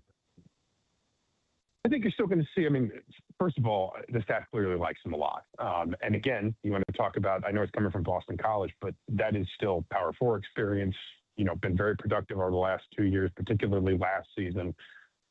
If you look at him just physically, both on film and up close, he profiles very similarly to what Indiana's had at running back the last 2 years, a little bit smaller, very strong, explosive, and Indiana's run game was kind of interesting. I don't know if we talked about this enough last season, but 2024 was very much kind of like the run game that always stayed on schedule, always fell forward, always had a healthy yards per carry average. So a little bit more explosive last season at times with Kaelon Black and Roman Hemby. And I think Richard can kind of fill that mold a little bit too. But I still think you will also see, something familiar to what we've seen over the last 2 years in Indiana, which is 2 to 3 running backs, maybe eventually a top 2 emerging between Richard, Kobe Martin, and Lee Beebe Jr., who's expected to be full go by fall camp after the knee injury last year. And it may be like those 3 at the beginning, 2 really kind of asserting themselves as kind of a 1A and 1B by midseason. The qualities are going to be of the room will be reflected by the qualities of the players, but I think the dynamics can be similar where you do see maybe 2 of those guys emerge as kind of like the co-number ones at that position. What do you expect production-wise from Nick Marsh? I will say this right now. I am a card-carrying member of the Nick Marsh fan club, and I go back to when Indiana played at Michigan State in 2024. That was obviously, it seems like a million years ago now, but that was the first time that season Indiana had trailed in a game, and Nick Marsh was basically the reason why. Aiden Childs started that game very well, but you just saw all of the tools that you want in an elite boundary receiver for me. The footwork, the explosiveness, the hands, the precision on, sort of the details of routes, when to break, when to cut, how to read coverage. And that was Nick Marsh as a true freshman. And he was well regarded as a high school recruit, so it wasn't a shock that he was good as a freshman, but that was him as a true freshman on a team that obviously was offensively challenged. You could say the same thing last year. I remember seeing him in 2024 and then again in 2025, and having seen enough of Elijah Surratt at Indiana, I thought there is a very similar profile of receiver that if you could put him in Indiana's offense, I think would have a lot of success. Now you're going to be playing him opposite, presumably Charlie Becker. I think it's going to be one of the most explosive receivers in the conference, if not the country this season. For my money, Ohio State's got the best receiver, I think, in the Big Ten this year in Jeremiah Smith. I don't think that's a controversial statement. But I would not be at all surprised if Indiana has the best receiver room in the league, and Nick Marsh is a huge piece of that. Hey, Zach, before I let you go here, I think one of the toughest positions to try to reset or refill is that of tight end. Production-wise, just value-wise, from what we witnessed a year ago, what's your thoughts on that position and how well-equipped they're going to be to do that? It's comfortably the most fascinating one to kind of watch through, not just the preseason, but the early season. If you look at the last 2 years, Indiana has never not had at the top of that depth chart 4th, 5th, and 6th year players. They even had James Bamba in his 6th year last year. They have always been experienced there. And it's a position that's always been important. In 24, it was important to kind of that perimeter screen game that they ran that kind of took some of the pressure off Curtis Rourke. in 25. We know just kind of how important Riley Nowakowski turned out to be. But what's interesting to me, and Curt Cignetti has acknowledged, he got asked the question again today. He's been asked it a number of times in the offseason. He acknowledged, listen, we're really young there. We're not proven. Even some of the guys that we liked, like Trevor Gibbs or like Brock Schott, the Miami tight end, who's originally from Leo, they had to take time out in the spring because they had injuries that required, surgeries and things like that. He doesn't shy away from the fact that that is a young group, a very young group at a position where Indiana has stayed intentionally old in each of Cignetti's first two seasons. But I also think it's interesting. A year ago, we know what Riley Nowakowski kind of becomes for Indiana. But when Indiana took Riley Nowakowski out of the portal, you wouldn't have looked at that and said, boy, that was a coup. He was an experienced sort of block first tight end from Wisconsin. It made sense to kind of sort of fit him into that Zach Horton type role from 2024. It isn't until we see them on the field that we realize how important Nowakowski is going to become for that team in 25. Indiana didn't target a player like that in the portal. They did not appear to go searching for somebody like that you even, before you saw them in the offense, you thought, hey, that's just a safe pair of hands, essentially, at a position like that. So they know they're young, but they seem relatively comfortable with what they have. It's going to be fascinating to see how that position develops, because there's some where they've been comfortable letting some youth be served in these first couple of years. Tight end's not one. They didn't really leave themselves a choice there, and I think they did it with, at least to some extent, intentionally. So I'm curious to see what it looks like. You look at some of the big moments of last year across the board. Nowakowski had his fingerprints on so many of those. 100%. I mean, I could take you back. I don't know who would have been tracking these kinds of predictions, but well before the end of the season, I would tell people who asked, I think he's going to make more money in the NFL than people realize, because there's a precision. There is there was a detail and a toughness to the way he blocked. He does stuff. Listen, we could talk about the big catches, yes, in State Drive and some others.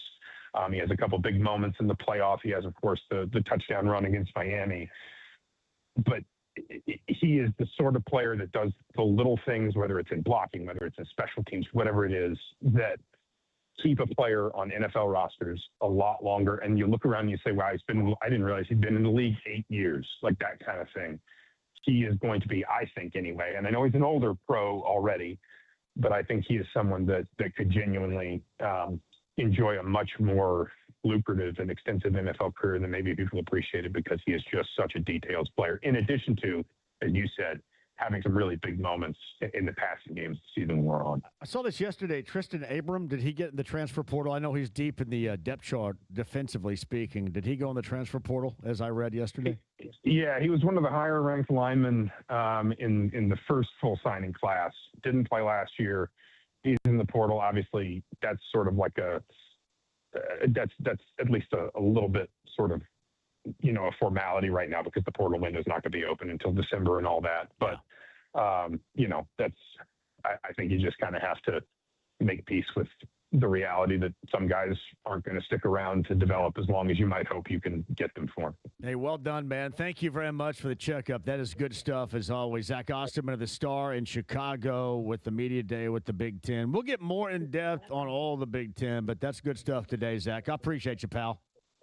Absolutely. Thanks for having me, as always. Zach Osterman of the Star on IU football. I know I got a lot of IU fans out there even more excited with that dialogue today. Quick break. We'll come back. Let's get your weather updated from Fox 59.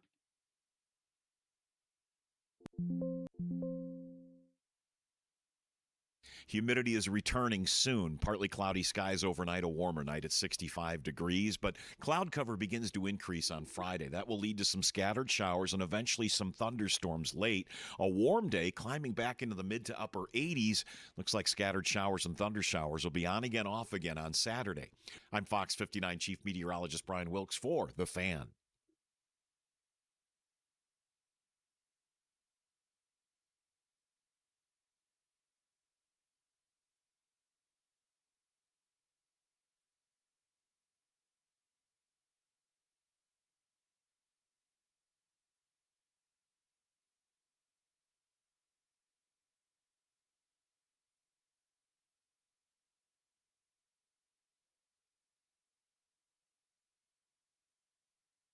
Hey, John for the District Tap. Got 2 locations, Northside Clearwater Crossing, downtown Indy.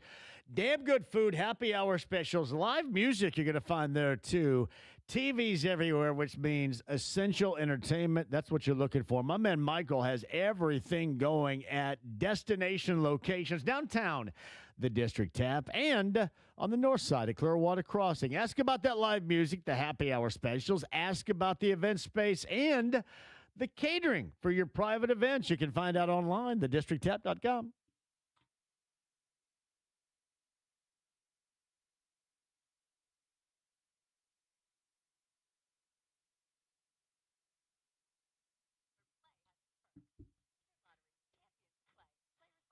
You're looking for a new ride? It is the Buick Enclave. SUV-wise, nothing better. And here's what's great about it. They give you what they like to talk about in sports terms today, optionality.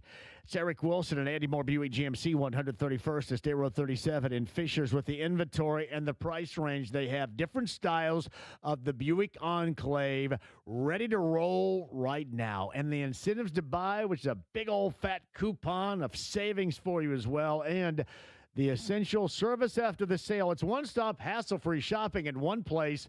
Tell my friend Eric Wilson I sent you today to get on board like I am with the Buick Enclave. From Andy Moore, Buick GMC, 131st State Road 37 in Fishers.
The Ride with JMV.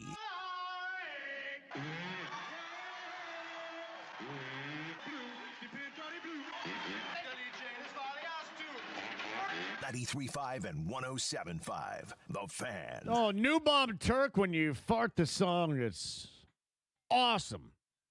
1980, Caleb. That is the film The Hollywood Knights. Robert Wool as New Bomb Turk. He got up on stage at a high school event, and he farted that song. It's beautiful. Kind of like how I farted that weather update. They really didn't sound like it. I mean, we got it, and I laughed, and it's great. I actually sent that clip last week to Matt Painter because he also loves the Hollywood Knights. I was over in Speedway this time last week, and they have a huge sign. There's a place right next to the Speedway City Garage that has it's called a man cave. I forget what it's called exactly, man cave something. And it has a big light-up sign of Tubby's Drive-In, the home of the big one. And as people know, if you love pop culture from the very early 1980s, the Hollywood Knights was surrounded its content around a fictitious Tubby's Drive-In, home of the big one in Southern California, I should say. And Matt Painter, I know this to be true because we share a lot of stuff all the time. We both like the Hollywood Knights and Eastbound and Down a great deal, so we're constantly kind of sending little videos back and forth. And I sent that to him, the picture. I said, you want me to buy this home of the big one? Tubby's Drive-In, the Hollywood Knights. And Zach Osterman was awesome. Podcast 1075thefan.com. Caden Curry a little bit earlier, equally awesome. rookie for the Colts from Center Grove in Ohio State. Again, the podcast, 1075thefan.com. Max Clark from Franklin High School called up to the Tigers. We got that and a lot more, including day number 2, Colts Camp at Drop Light Grand Park in Westfield. Mike Chappell's going to join us on the other side. Sit tight.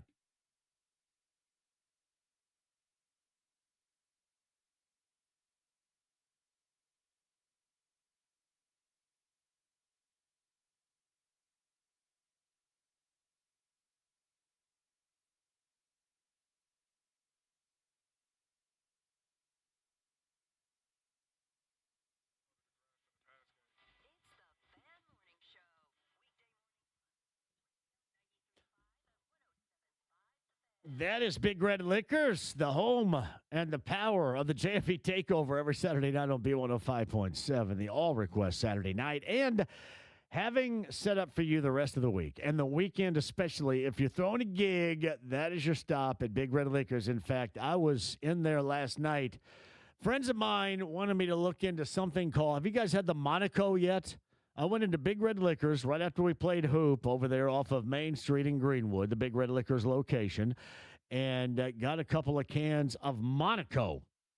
It was the Purple Rush Monaco. Somebody's going to have to explain exactly what that is, but they had it at Big Red Liquors, much like they will as well. High Noon Hard Seltzer, that's double shot power. 8-pack cans, you're going to save money there too. Cutwater 4-pack cans, a couple of bucks in savings. You're going to find that and more at Big Red Liquors. 100-plus locations, including that location at 135 and Main Street in Greenwood. To find the location nearest you and more of the red-hot deals and empowers the JMV Takeover every Saturday night on B105.7, BigRedLiquors.com.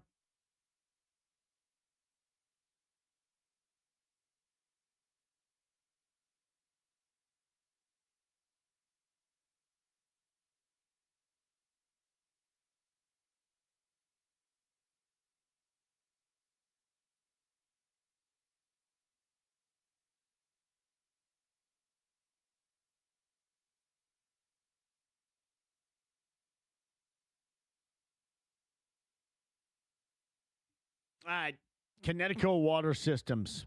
You guys have Connecticut? Well, if you don't, get that system checked today, and here's how you do it. You get a free in-home test from Joe and the gang at Connecticut by signing up at Connecticut.com. Find out exactly what they can do for you. A system specifically designed to give you the best water possible, because if you don't have Connecticut water, your water is not the best. So find out today what you're dealing with, that free in-home test with Joe and Connecticut. Get signed up right now, Connecticut.com.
The Ride with JMV. It's called Sex Panther. by Odeon. It's illegal in 9 countries. It's quite pungent. It stings the nostrils. 93.5 and 107.5. The Fan. I was very close to that point. I didn't only think like my career was over. I kind of damn near felt like everything was over. Like I was in a real dark place. Like I didn't say I feel like my life was damn was over, bro, because it felt like everything was dark, like a dark cloud over my head. I didn't have any hope of optimism for a long time. But obviously, man, I bounced back. I'm smiling now. I'm happy now. I'm in a good mood. It's good vibes right now. So yeah, man, I'm ready. I just Charvarius Ward with Jake a little bit earlier today. I'm a tremendous fan of Mooney Ward. Like him a great deal, and as always, when he is in an interview situation, he is awesome. Now, staying healthy, staying on the field, producing, getting results, that is key. I recognize that. But just in terms of talking, and from me listening, whether I am doing the interview or somebody else is, he is a tremendous listen. It's impossible not to like that dude. Charvarius Ward, again, that's probably on a podcast right now, 1075thefan.com. JMV, Brad from Lagodi, would you ever consider doing the show from a tractor pull instead of a bar someplace? Hell yeah, tractor pull. I would do it since you're from Lagodi, and that's near Montgomery, which is also near Odin, and between Odin and Montgomery every other Friday night. Dinky's has a rural farm auction that is a lot of Amish stuff. You can buy farming equipment. You can buy produce. You can buy live animals. Dinky's. How about me doing this show, Brad and Lagodi from Dinky's one of these days? On the Andy Moore Automotive Group hotline, first 2 days up at Droplight, that is Grand Park in Westfield, and Mike Chappell of CBS 4 and Fox 59 joins us to talk about that. Hey, before I get into it, so we love giving back to you because you give us so much content. We appreciate that.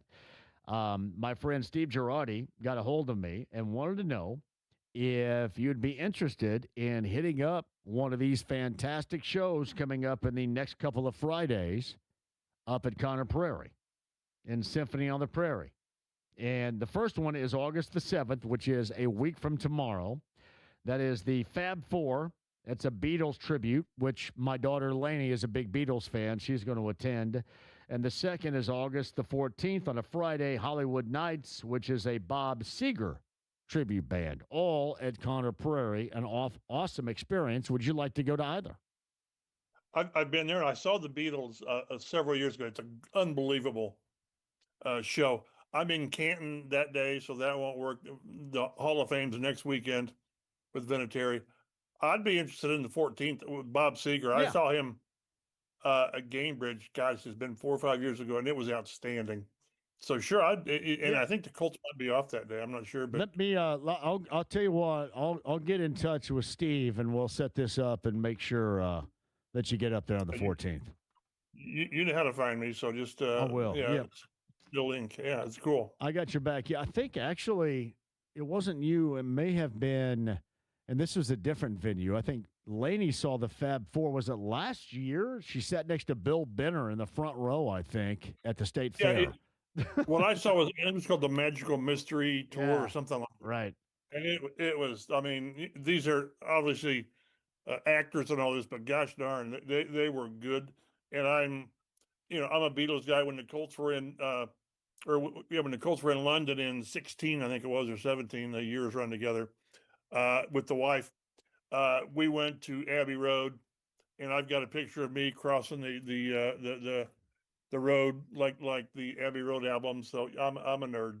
Yeah. Well, my daughter saw McCartney last October in Des Moines, Iowa. Actually, I've seen him. Unbelievable. She was staying in the same hotel. She's 16, staying in the same hotel where he was, and was down getting orange juice, and he walked right by her and waved at her. And she has it on video. So it's pretty cool. Yeah. I would have had to say, I'm sorry to make a fool of myself, but This is the only chance I'll get to make a fool of myself. So let's do it. It was really cool. But yeah, I'll make sure you're set up for that coming up on the 14th right there. Okay. I'm curious about this as well.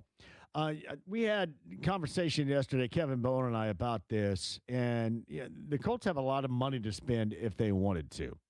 So in terms of Chris Ballard being in the final without results season in leading this Colts, organizationally speaking, it doesn't feel like everything, considering the holes they have in this roster right now, that they're doing it. It seems like it's more cost efficient, and for the life of me, I don't really understand why. Is it about the talent that is available out there, not worthy of it? Is about the money?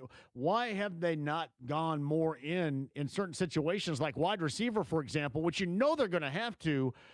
Why are they hesitant about doing something like that right now? Is it the veteran player, the guys that they want to bring in or they might have interest in? What would be the reason behind that? I can't believe that they sit in meetings and Reggie Wayne says, "Hey, we're good. We're good." And I really do think after talking to Ballard the other day, they're very open to a receiver. I'm not talking Leon Clifford that they signed, the rookie. But I really believe in the next 2 weeks, they sign a guy. The names that jump out are Keenan Allen, Deebo Samuel, Stephon Diggs. Keenan Allen, it makes so much sense. He's on the wrong side of 30, but he had 80 catches last year for the Chargers. He and Steichen were together for 7 years or 6-7 years with the Chargers. And I think Shane would drive to wherever he's from and drive him back here. I think part of it is with these veteran guys, they want to wait till the second or third week of training camp so they can avoid this. Maybe they want more money.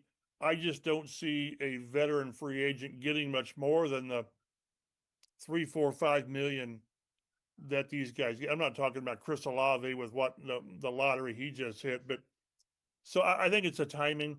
I will be absolutely shocked if they don't bring in one of those sign one of those three guys. This is, again, you say it makes so much sense. It does. When the owner says the sense of urgency has never been higher, then do whatever it takes. They've got the cap space, which normally that's not an issue. You can create cap space. It's having the money to do it. And I can't believe for a minute they don't have $5 or $6 million to funnel towards one of those guys. And again, I really think from talking to Jonathan Taylor, they're trying to get something done with him. And that's a little different. That's a lot different, because that could mean a longer, 2-3 year contract, which is pushing money into the future that you don't know what the future is going to be. I'm, unless I'm missing something, I've been kind of vocal about give Taylor something more for this year, like the Cardinals did with Jacoby Brissett. Give him $5 or $6 million guaranteed, and then worry about next year. Next year you can franchise tag him. I think they need to take care of Taylor, because all he is their offense. He's the engine to what they do. But yeah, you can't go into a season with so much playoffs or else type things on the line and not take care of a couple of obvious deficiencies, and the top one is wide receiver. Well, and evidently within the last hour, and I'm assuming this is a camp body wide receiver, Liam Clifford, Penn State, undrafted wide receiver brought in. I saw where Kevin Bowen had the Colts worked out veteran wide receiver Chase Claypool, and I don't think that dude's even played since 2024 or something right there. That's not the kind of guy I'm talking about. Yeah. I'm talking about a guy. And again, right. Samuel had. Well, you're talking about Keenan Allen, somebody like that is what you're believing. Right. Again, Deebo Samuel had a good year. Was it 50 or 60 catches for Washington? Yeah. Those are the guys I'm talking about. And if nothing else, if the fact that they've gone the first 2 practices and probably the first couple of weeks without Alec Pierce, he looks really good catching the ball from Reggie Wayne on the sideline. But if that doesn't magnify what is missing at the position, it's Josh Downs and Laquan Treadwell and Nick Westbrook Akine, and those guys have had moments. But if you're going to give your quarterback as much chance as possible to succeed, one is it's Jonathan Taylor in the backfield, and two, it's receivers, it's targets. And what I hope they don't get enamored with is, we got Tyler Warren, and he's as good as it gets at moving around and all this, and he is, but he's still a tight end. And I would rather have him as a tight end along with three quality receivers as opposed to two receivers and Tyler Warren. You get different defensive matchups. So again, if we're having this discussion in 3 weeks and there's still no receiver in here, you and I can just kind of go ballistic, okay? And Mike, they're handling wide receiver like they're comfortable with it, which is weird. And I'll add, as you mentioned earlier, Jonathan Taylor's handling dialogue with the local media as if he's comfortable in his situation, which I would agree with you, leads you to believe that something is in the works. Right, and that's why I say part of the thing with any veteran player is that like I said, Kenny Moore maybe they would prefer to wait maybe for an injury to maximize their demand. But a lot of times these guys, they sign 2 weeks into camp or whatever. And I think a guy like Keenan Allen wouldn't need a ton of time to get, in sync with Shane Steichen and the offense. Now, he would need time, certainly with a quarterback. And that does matter. I go back to all the reps between Peyton and Marvin and Reggie, and that matters where they can look at each other and know what they're doing. So I will be beyond shocked if in the next couple of weeks, and certainly for opening day, one of the top 3 receivers he's got to be coming in some form, and it's not the names you've mentioned. It's certainly not the guy you just the Cliff Liam Clifford and Chase Claypool. What? That's this offense doesn't need to bring in a receiver who's trying to restart something and find his career again. It's to bring in a guy, a 1-year bandage to get you 50 or 60 catches.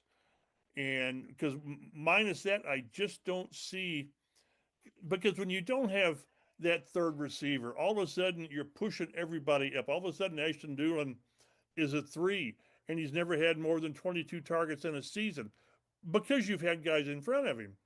And then if Tyler Warren is sort of your third receiver, then you're pushing the other tight ends into different roles. So hopefully that they've got something that they're trying to get done, that they'll get done with the receiver. This receiver group, with all due respect to all of them, it's not good enough for what they need to do this year. So Mike Chappell of CBS 4 and Fox 59. He's on the Andy Moore Automotive Group hotline. 2 days, that's not a lot as far as evaluation is concerned. Have you learned anything in the past 2 practices you've seen up in Westfield? I've learned that Mooney Ward and Sauce Gardner are pretty damn good. They better be. If they stay healthy, it'll be the best tandem the Colts have had. Going back to Baltimore, I don't know. I'm not schooled on the Bobby Boyds and all those guys, but there were a couple of plays on the opening day where Sauce makes a play, and then on one side and Mooney on the other, and you're thinking, get used to it, folks. That's what they need. They played like 90 snaps together last year because of injuries and all that. So, and I tell you, what's really cool is when we get a chance to talk to these guys. We talked to Mooney today, and when he lets you inside what he's been through, he's talking to us, and he's got his son Mooney Jr.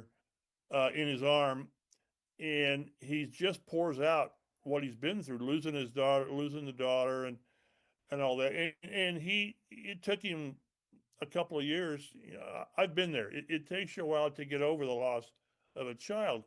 And when you have a player that open, he said, I was 95% sure I was going to retire. And you think, seriously? And then he goes into this, and he doesn't just give you a toss away answer. He goes into it and why he thought that and how he came out of it. And so again, you really hope guys like this can come through it, can stay healthy. He had those 3 concussions, and the one that almost ended his career when he ran into Drew Ogletree was complete freak, complete. But it knocked him out. He had symptoms for a long time. So again, we're not cheerleaders and all that, but you really pull for guys like that. Sauce Gardner, he looks different from the corners they've got here. He's long and just and he's got something to prove too. He was first team All-Pro his first 2 years, and then not quite so much the last 2 years. And of course, last year was sort of a lost year. So I hope, knock on wood, they've had trouble keeping corners healthy. If these guys, and then you throw Justin Wally in there, and Cam Bynum is as good a safety as there is, and they've got depth at safety with Halsey and Hunter Waller. This can be a pretty darn good secondary, which will help a pass rush that I'm still not sure how good it might be. Are you concerned about staying healthy? I guess you always are because you cover the Colts like we all do here. But are you concerned about both those corners in Sauce and Charvarius Ward staying healthy more than that of Daniel Jones? What is Daniel Jones? Because he's not had a history of staying healthy either. Where are you with that? Even though the signs are all pointing to positive right now in his start coming off of that injury and the surgery and the rehab. But where are you with him staying healthy the entirety of the year? You don't expect that because it's happened like once in his career. And again, that year he took the Giants to the playoffs and they won a playoff game. So when he's surrounded by the people he's got, then it's incumbent on him to stay healthy. It's not like he's reckless. He didn't get hurt on a reckless play. It was just you plant the foot and the Achilles blows up. But no, you've got one thing that Chris Ballard mentioned was he feels better about this, as good about this quarterback group as he has in a long time, which, let's be honest, the quarterback group over the course of the last several years hasn't been that great. He also says his intention for right now is to keep all three quarterbacks, which is subject to change. But, we've seen Richardson and Leonard kind of rotate behind Jones. That'll shake out in the preseason games. Somebody asked Jones if he expects to play. Stephen Holder might ask him, does he expect to play in the preseason games, or what would he have to do to lobby for it? And I'm telling you, you got as much chance of playing in a preseason game as Jones does.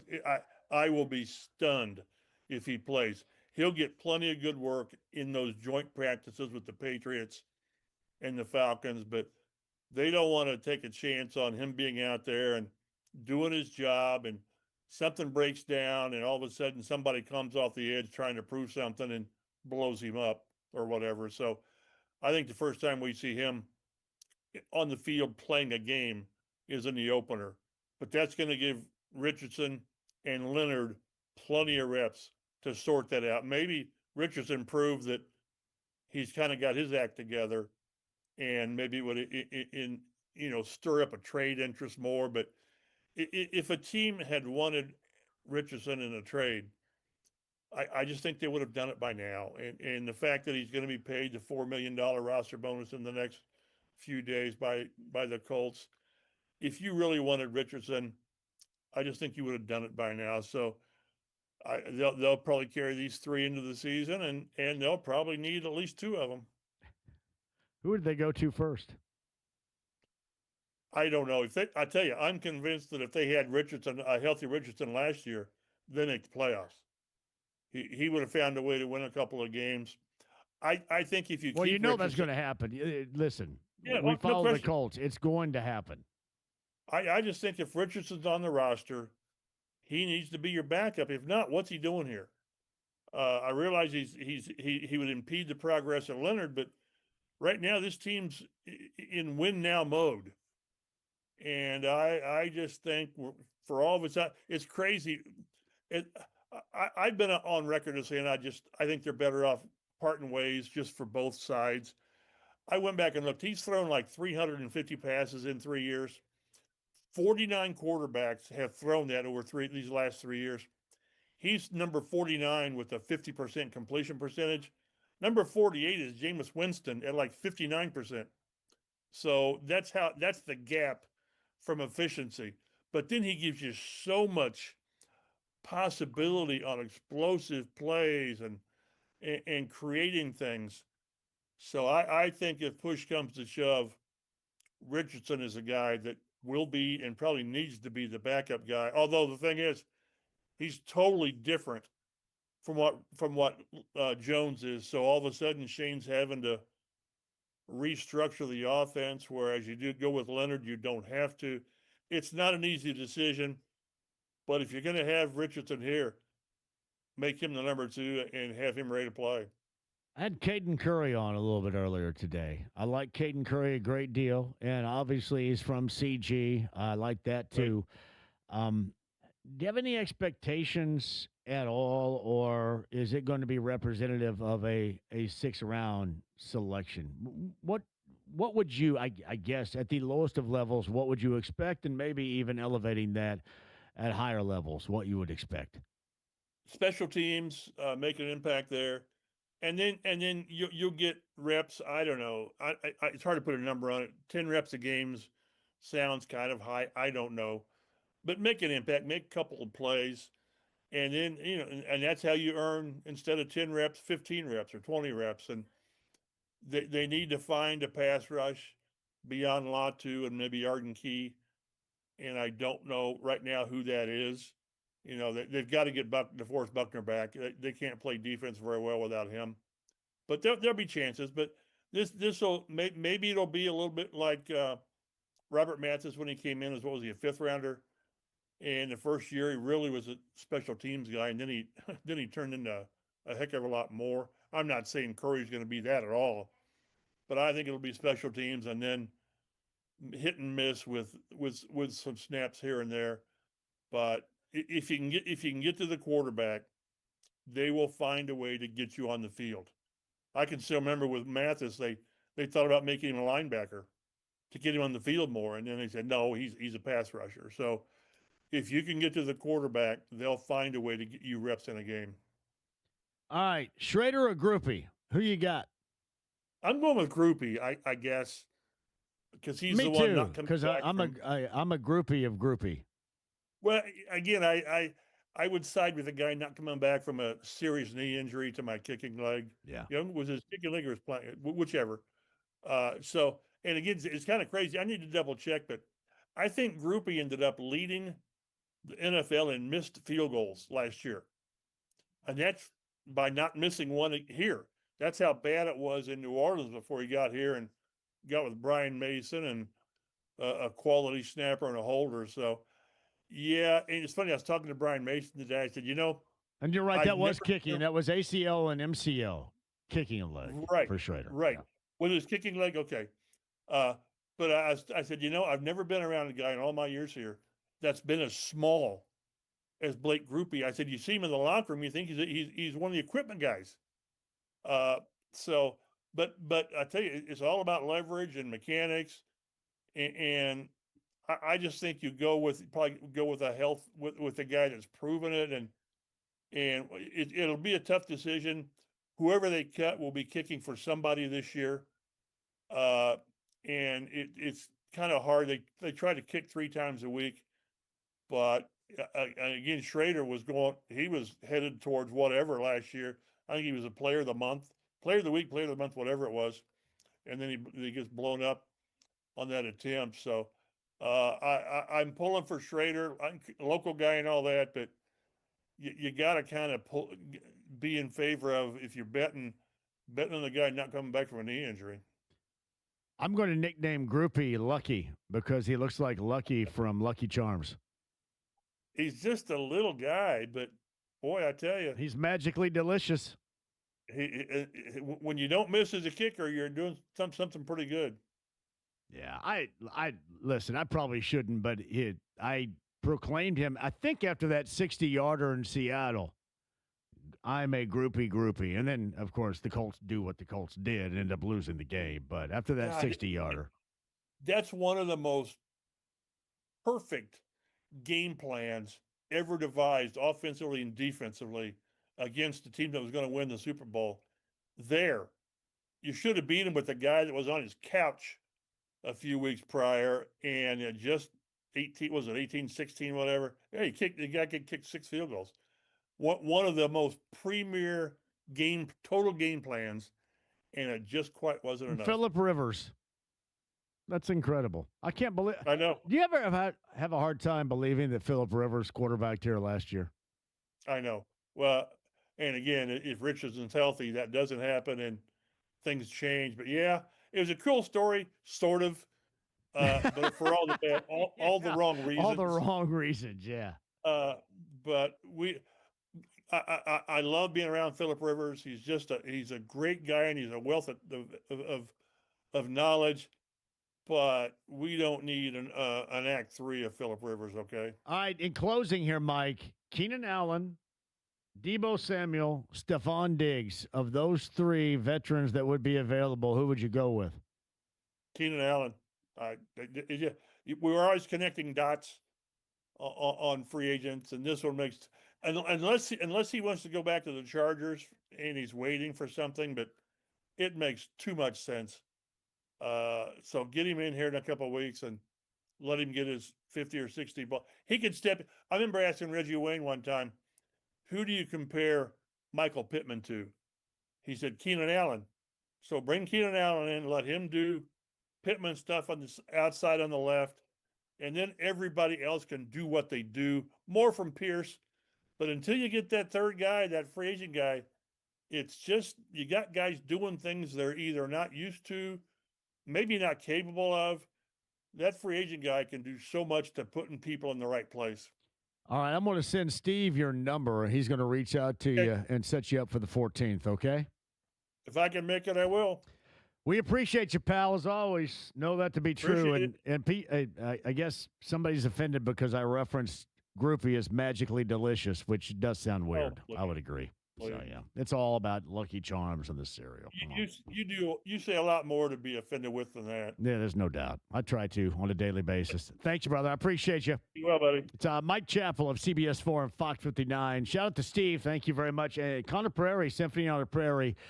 They got the 7th, the Fab Four with the Beatles, and then Hollywood Nights, tribute band Bob Seger coming up on the 14th. Steve was in studio back at the start of the late spring and the summer.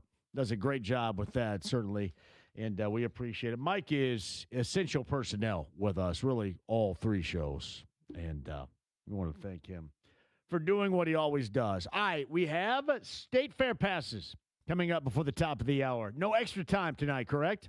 No extra time tonight. You're good. I have not had time to bring up the Elle Duncan comment. I don't even know what she does now. She used to be in ESPN. Netflix. And Netflix, she wants Caitlin Clark to be more outspoken about those that try to take advantage. I don't know what she can do to be more outspoken, to say she just wants to hoop. Can you jackasses leave her alone and let her hoop? Seriously, all of you. Not this Duncan person on Netflix, but all of you. Let her hoop. How hard is it to let her hoop? I know that you feel that it's beneficial for your brand, Numbnuts, but just let her hoop. And I think we've seen when she is allowed to hoop and she's healthy, that everything is different. That and more coming up. Final less than 30 on this show on a Thursday, and State Fair passes too. 93.5, 107.5, The Fan.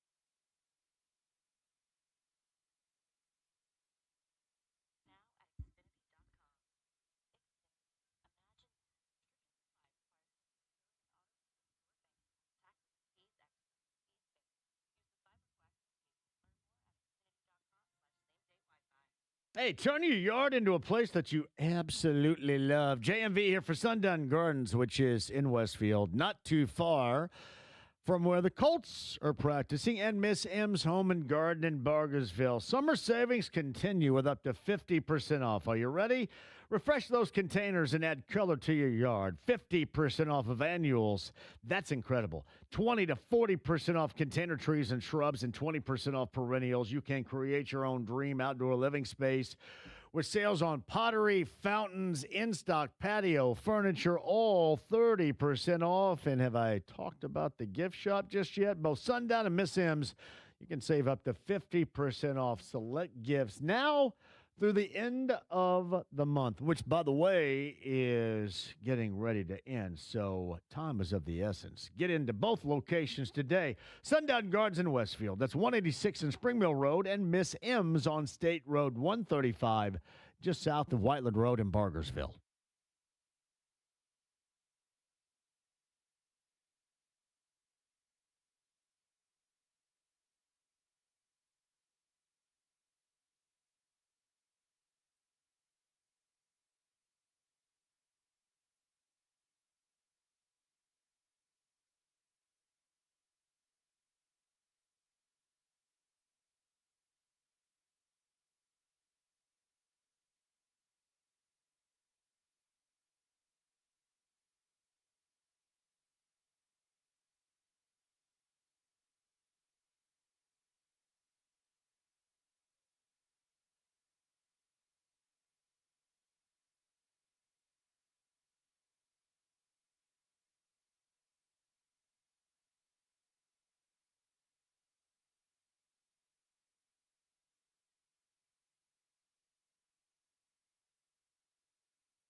The Ride with JMV. Attention, whoever you are, this channel is reserved for emergency calls only. Lady, do I sound like I'm ordering a pizza? 93.5 and 107.5. The Fan.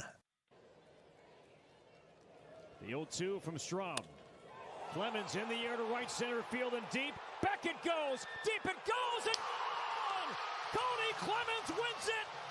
And the Twins walk off the Royals once again at Target Field. Can you believe it? 4-3 the final. Twins TV, and not that you care about the Minnesota Twins outside of their awesome throwback uniforms, which is that what they wear full time now? I love those uniforms. They wore that script Twins love on it. it. Yeah, it's good. I love the TC on the helmets, the color scheme. That is classic right there. Makes them move a little bit for me. Cody Clemens, 19th of the season, was a walk-off grand slam, and that is awesome earlier today versus the Royals. Not that it really matters to you, but awesome nonetheless. Mike Chappell, CBS 4 and Fox 59. A little bit earlier, podcast 1075thefan.com. Zach Osterman joined us from Chicago, the Indianapolis Star, IU, beat man. That sounds weird. My bad. Beat man. Now I don't think I'm going to use that anymore. People are on me about magically delicious the way that it is with Blake Groupie. Yeah, beat man's not it. He's on the IU beat, specifically in this case in Chicago, Big Ten Media Day with football. Curt Cignetti a little bit earlier today. And Caden Curry, rookie with the Colts from Center Grove High School, joined us too. Podcast with each 1075thefan.com. All right, this date in film history. I got two for you. I believe both released 10 years apart, both well beyond your age demographic, Caleb, but maybe noted. Number one, the 1972 Burt Reynolds classic. And most noted from that film would be the line, "Squeal like a pig." Squeal like a pig. And I guess Ned Beatty, while getting paid, I believe that was Ned Beatty's first film. Very memorable, his role on that film, because he was the one squealing like a pig. Bill McKinney was the redneck that was telling him to squeal like a pig.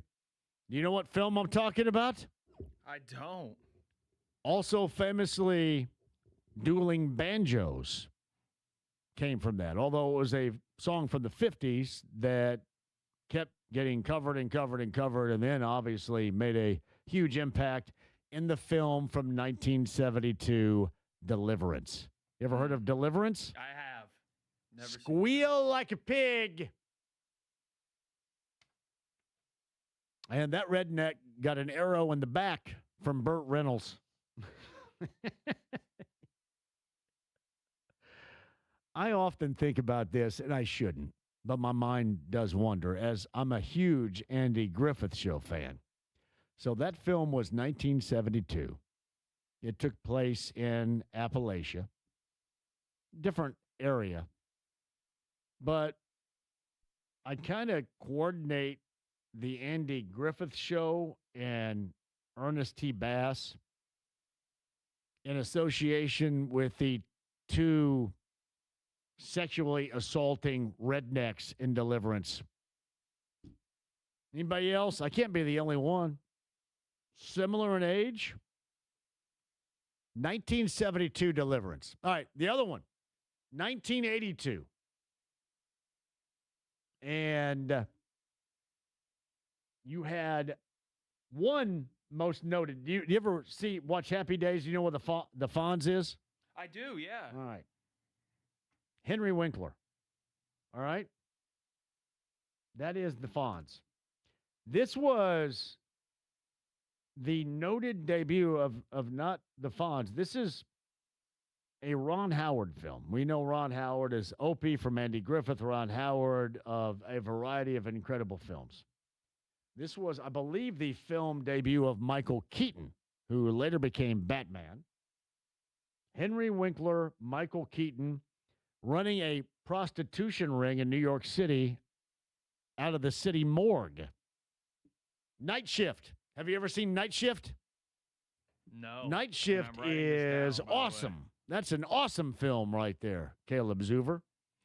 So I don't know if I'm going to direct you to Deliverance, but Night Shift you can do. Yes. Okay, I was going to say, I'm writing this down because I need Cultured Are you keeping a diary of stuff you haven't seen that I'm okay? Yes, That's awesome. I love that. I have a list in my phone, John, of and there's probably so many that are going to get added now, but of movies that I think people would be shocked I haven't seen before. Night Shift is, who would agree with me? Night Shift is among the sneakiest, awesome films that you will see. And it is completely opposite of what you would have expected from Henry Winkler back then.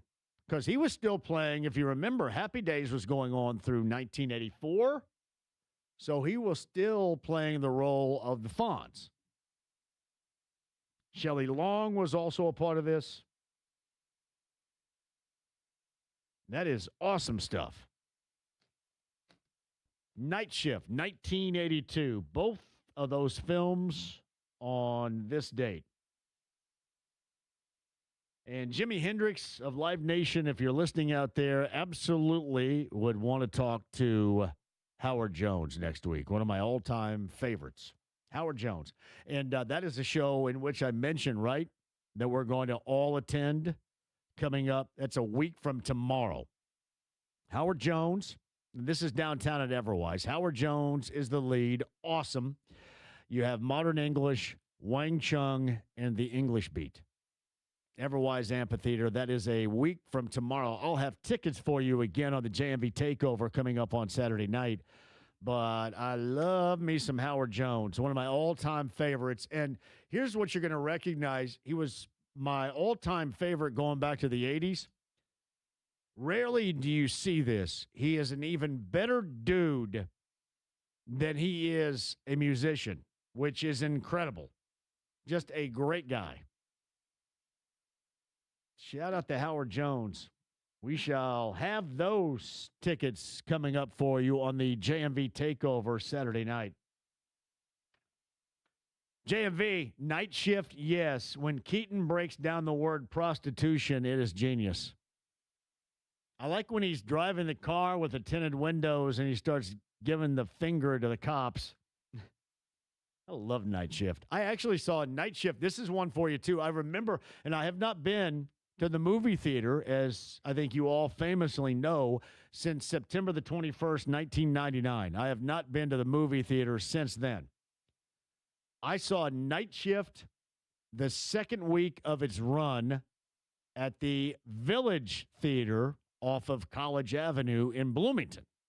That was at the time behind Rack and Q, which at the time was behind Gold Rush, and all that is now gone. There was also a Noble Romans that was famously over there, too, an IGA that sat right next to the Village Theater.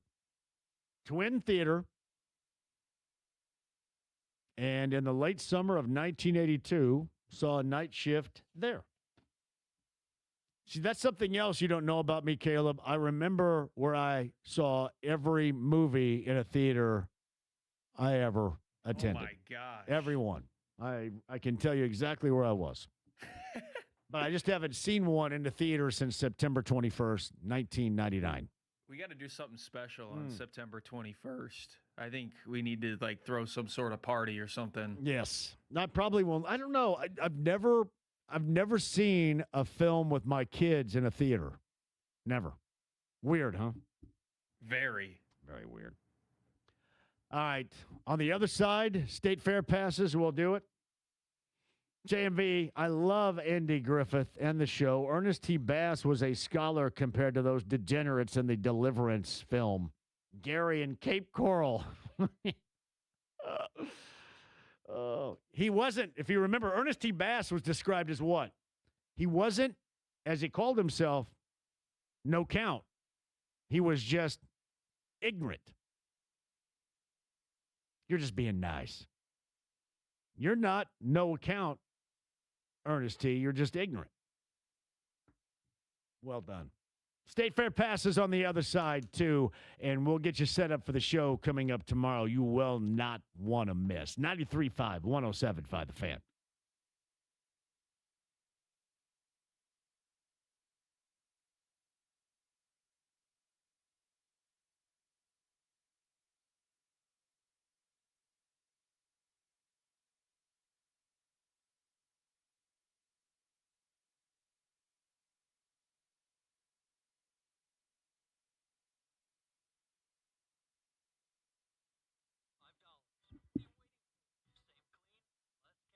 I mentioned the JMV Takeover Saturday night, powered by Big Red Liquors, 100-plus locations, state of Indiana, 19 new, in fact, in and around Indianapolis. Bud Light, Miller Lite, Coors Light, 16-ounce, 18 packs. You're going to save a couple of dollars there. Stella, you want some Stella Artois?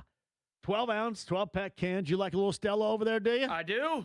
I know what you brought to the pool once upon a time. It's not on the list, but they have that at deals, too. What did you bring to Paradise Day Watson? It was the shark. What do you call Land it? Shark, brother. Land Shark is an Anheuser-Busch product. That's also great deals you're going to find on the Caleb favorite Land Shark right there as well. Corona and Modelo, 24-pack, 12-ounce cans. Now, Corona's going to give you the Premier. That's the 90-calorie beer that they produce. Modelo has Oro, also 90 calories, $5 off that. So, simply put, if you're setting up your weekend of fun, Big Red Liquors has to be a part of it. You're not BYOB host. You are the host that is compelled to make sure everybody's having a good time. You supply.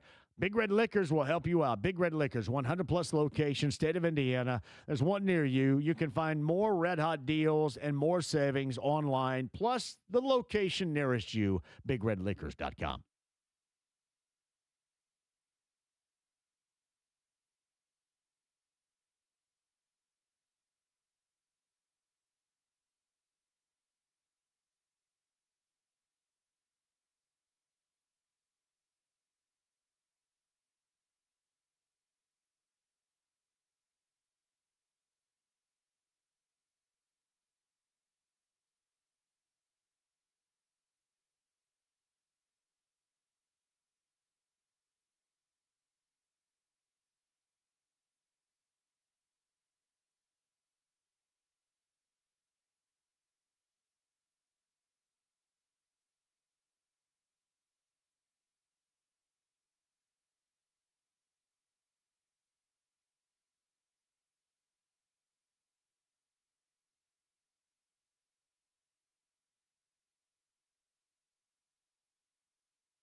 The Ride with JMV. If somebody gets in your face and calls you a I want you to be nice. 93.5 and 107.5. The Fan. Look at the Rod Stewart rejoin right there from Caleb Zuver. You know, Rod Stewart, like many acts, musically speaking, back in this era, turn this up a little bit, was forced into creating a disco sound, Caleb. I do love this song. Do you really? Yes. Got to play at the pool party sometime. Hey, you got the aux, so that's on you. Yeah. If you want my body and you think I'm sexy, come on, sugar, let me know. But this is a disco song. This is something I did not bring up to Gene Simmons when he joined us earlier in the week. Kiss was also put in a situation to where they had to go disco Kiss. And I've had Alice Cooper on this show before where record execs in the 70s forced him to go super soft with one of his more notable songs. Kind of weird how all that works. But in that particular era, you saw a lot of artists, a lot of groups have to go a disco angle because of the popularity of disco. Very true. Joseph Fenton Fowl says, I love you, buddy, but Magically Delicious was pretty cringe, my friend. I think it was. All right, do State Fair passes. Let's do number 20 on the text line right now. I want to see that thing work. 317-239-1070. Text line activity, number 20, State Fair passes. That is the Indiana State Fair.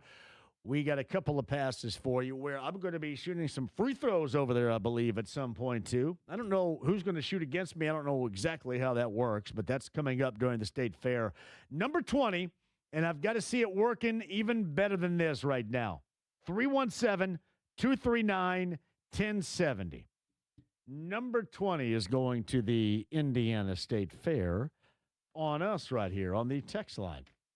My thanks to Caden Curry, who joined us a little bit earlier today, the pride of Center Grove, Ohio State, and a rookie for the Colts. Colts Camp coming up from Drop Light, Westfield, Grand Park, again tomorrow. That is a 10 until 11:15 a.m. gathering. You've got the Fan Morning Show with Kevin and James up there, and Jake is up there. In fact, I won't be there until the 19th or the 20th. When is it? The 20th, because you're going to the State Fair on the 19th. Yeah, the 19th. Now. There I am right there. So the 20th is going to be my lone day up there. So make a note of this so we can all get together on the 20th together at the Indiana, or check that, I'm sorry, at Westfield. Drop Light, Grand Park in Westfield. Caden Curry a little bit earlier. Zach Osterman of the Star joined us from Chicago. Curt Cignetti met with the media. Big Ten Media Day continued earlier today. I love listening to dudes that say what they want, talk a little junk, and then back it up. If you don't back it up, it's meaningless. But if you do, that's pretty awesome.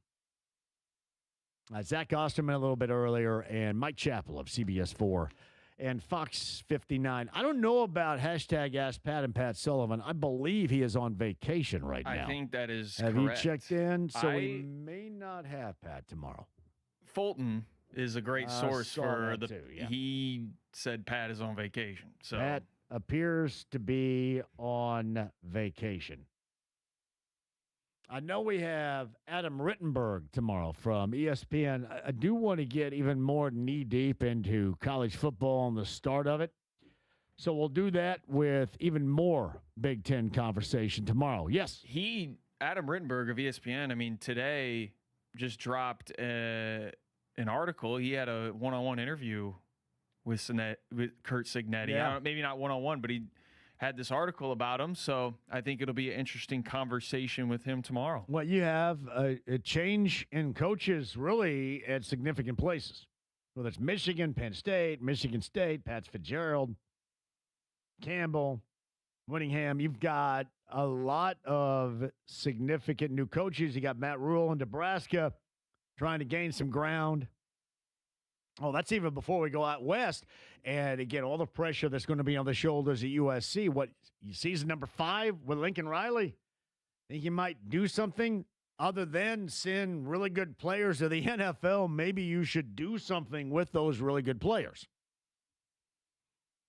Adam Rittenberg joins us of ESPN. We'll talk college football with him coming up tomorrow. And again, if you missed it today, Max Clark, the former Franklin High School standout, was called up by Caleb's Detroit Tigers. Now, are they completely out of it? Are they done? They're not completely out of it, but, John, they blew a 7-0 lead yesterday. It sounds very Reds to me right there. There are a lot of similarities I think you can draw between the two franchises. Very Reds, too. Hey, all right, we'll also preview the Fever on the road in Portland coming up tomorrow night. That pregame coverage begins at 9:30. It's going to be an interesting weekend. So you have the Fever on the road against the Fire coming up tomorrow night. Tip time's at 10 o'clock right here on the Fan. But we'll eyeball the Sunday adventure that is going to be against Olivia Miles and the Minnesota Lynx. Is she the MVP this season so far? It's her, which is crazy because she's a rookie. But yeah, she's in the conversation. She has been so, and then obviously you got the usual suspect. I think Kelsey Mitchell should be right there. Agreed. Yeah, but that is going to be really the ultimate gauge so far this season. Or let me take that back. The ultimate gauge as to where we are right now with the Fever is going to be on Sunday in Minnesota. Happy 78th birthday to one of the greatest nicknamed players and bigs of all time in the NBA. Anybody know what I'm talking about? His nickname was the Whopper, and not for Burger King. The Whopper, Billy Paultz, 78. You ever heard of the Whopper? Do some research on the game of the Whopper, Billy Paultz one of these days, okay, Caleb? I will. All right. I will. Adam Rittenberg tomorrow. More State Fair passes. Some Meehan and Ewan beginning at 3. You do not want to miss a second as we close out this week on a Friday with 93.5 and 107.5 The Fan. Have a great night.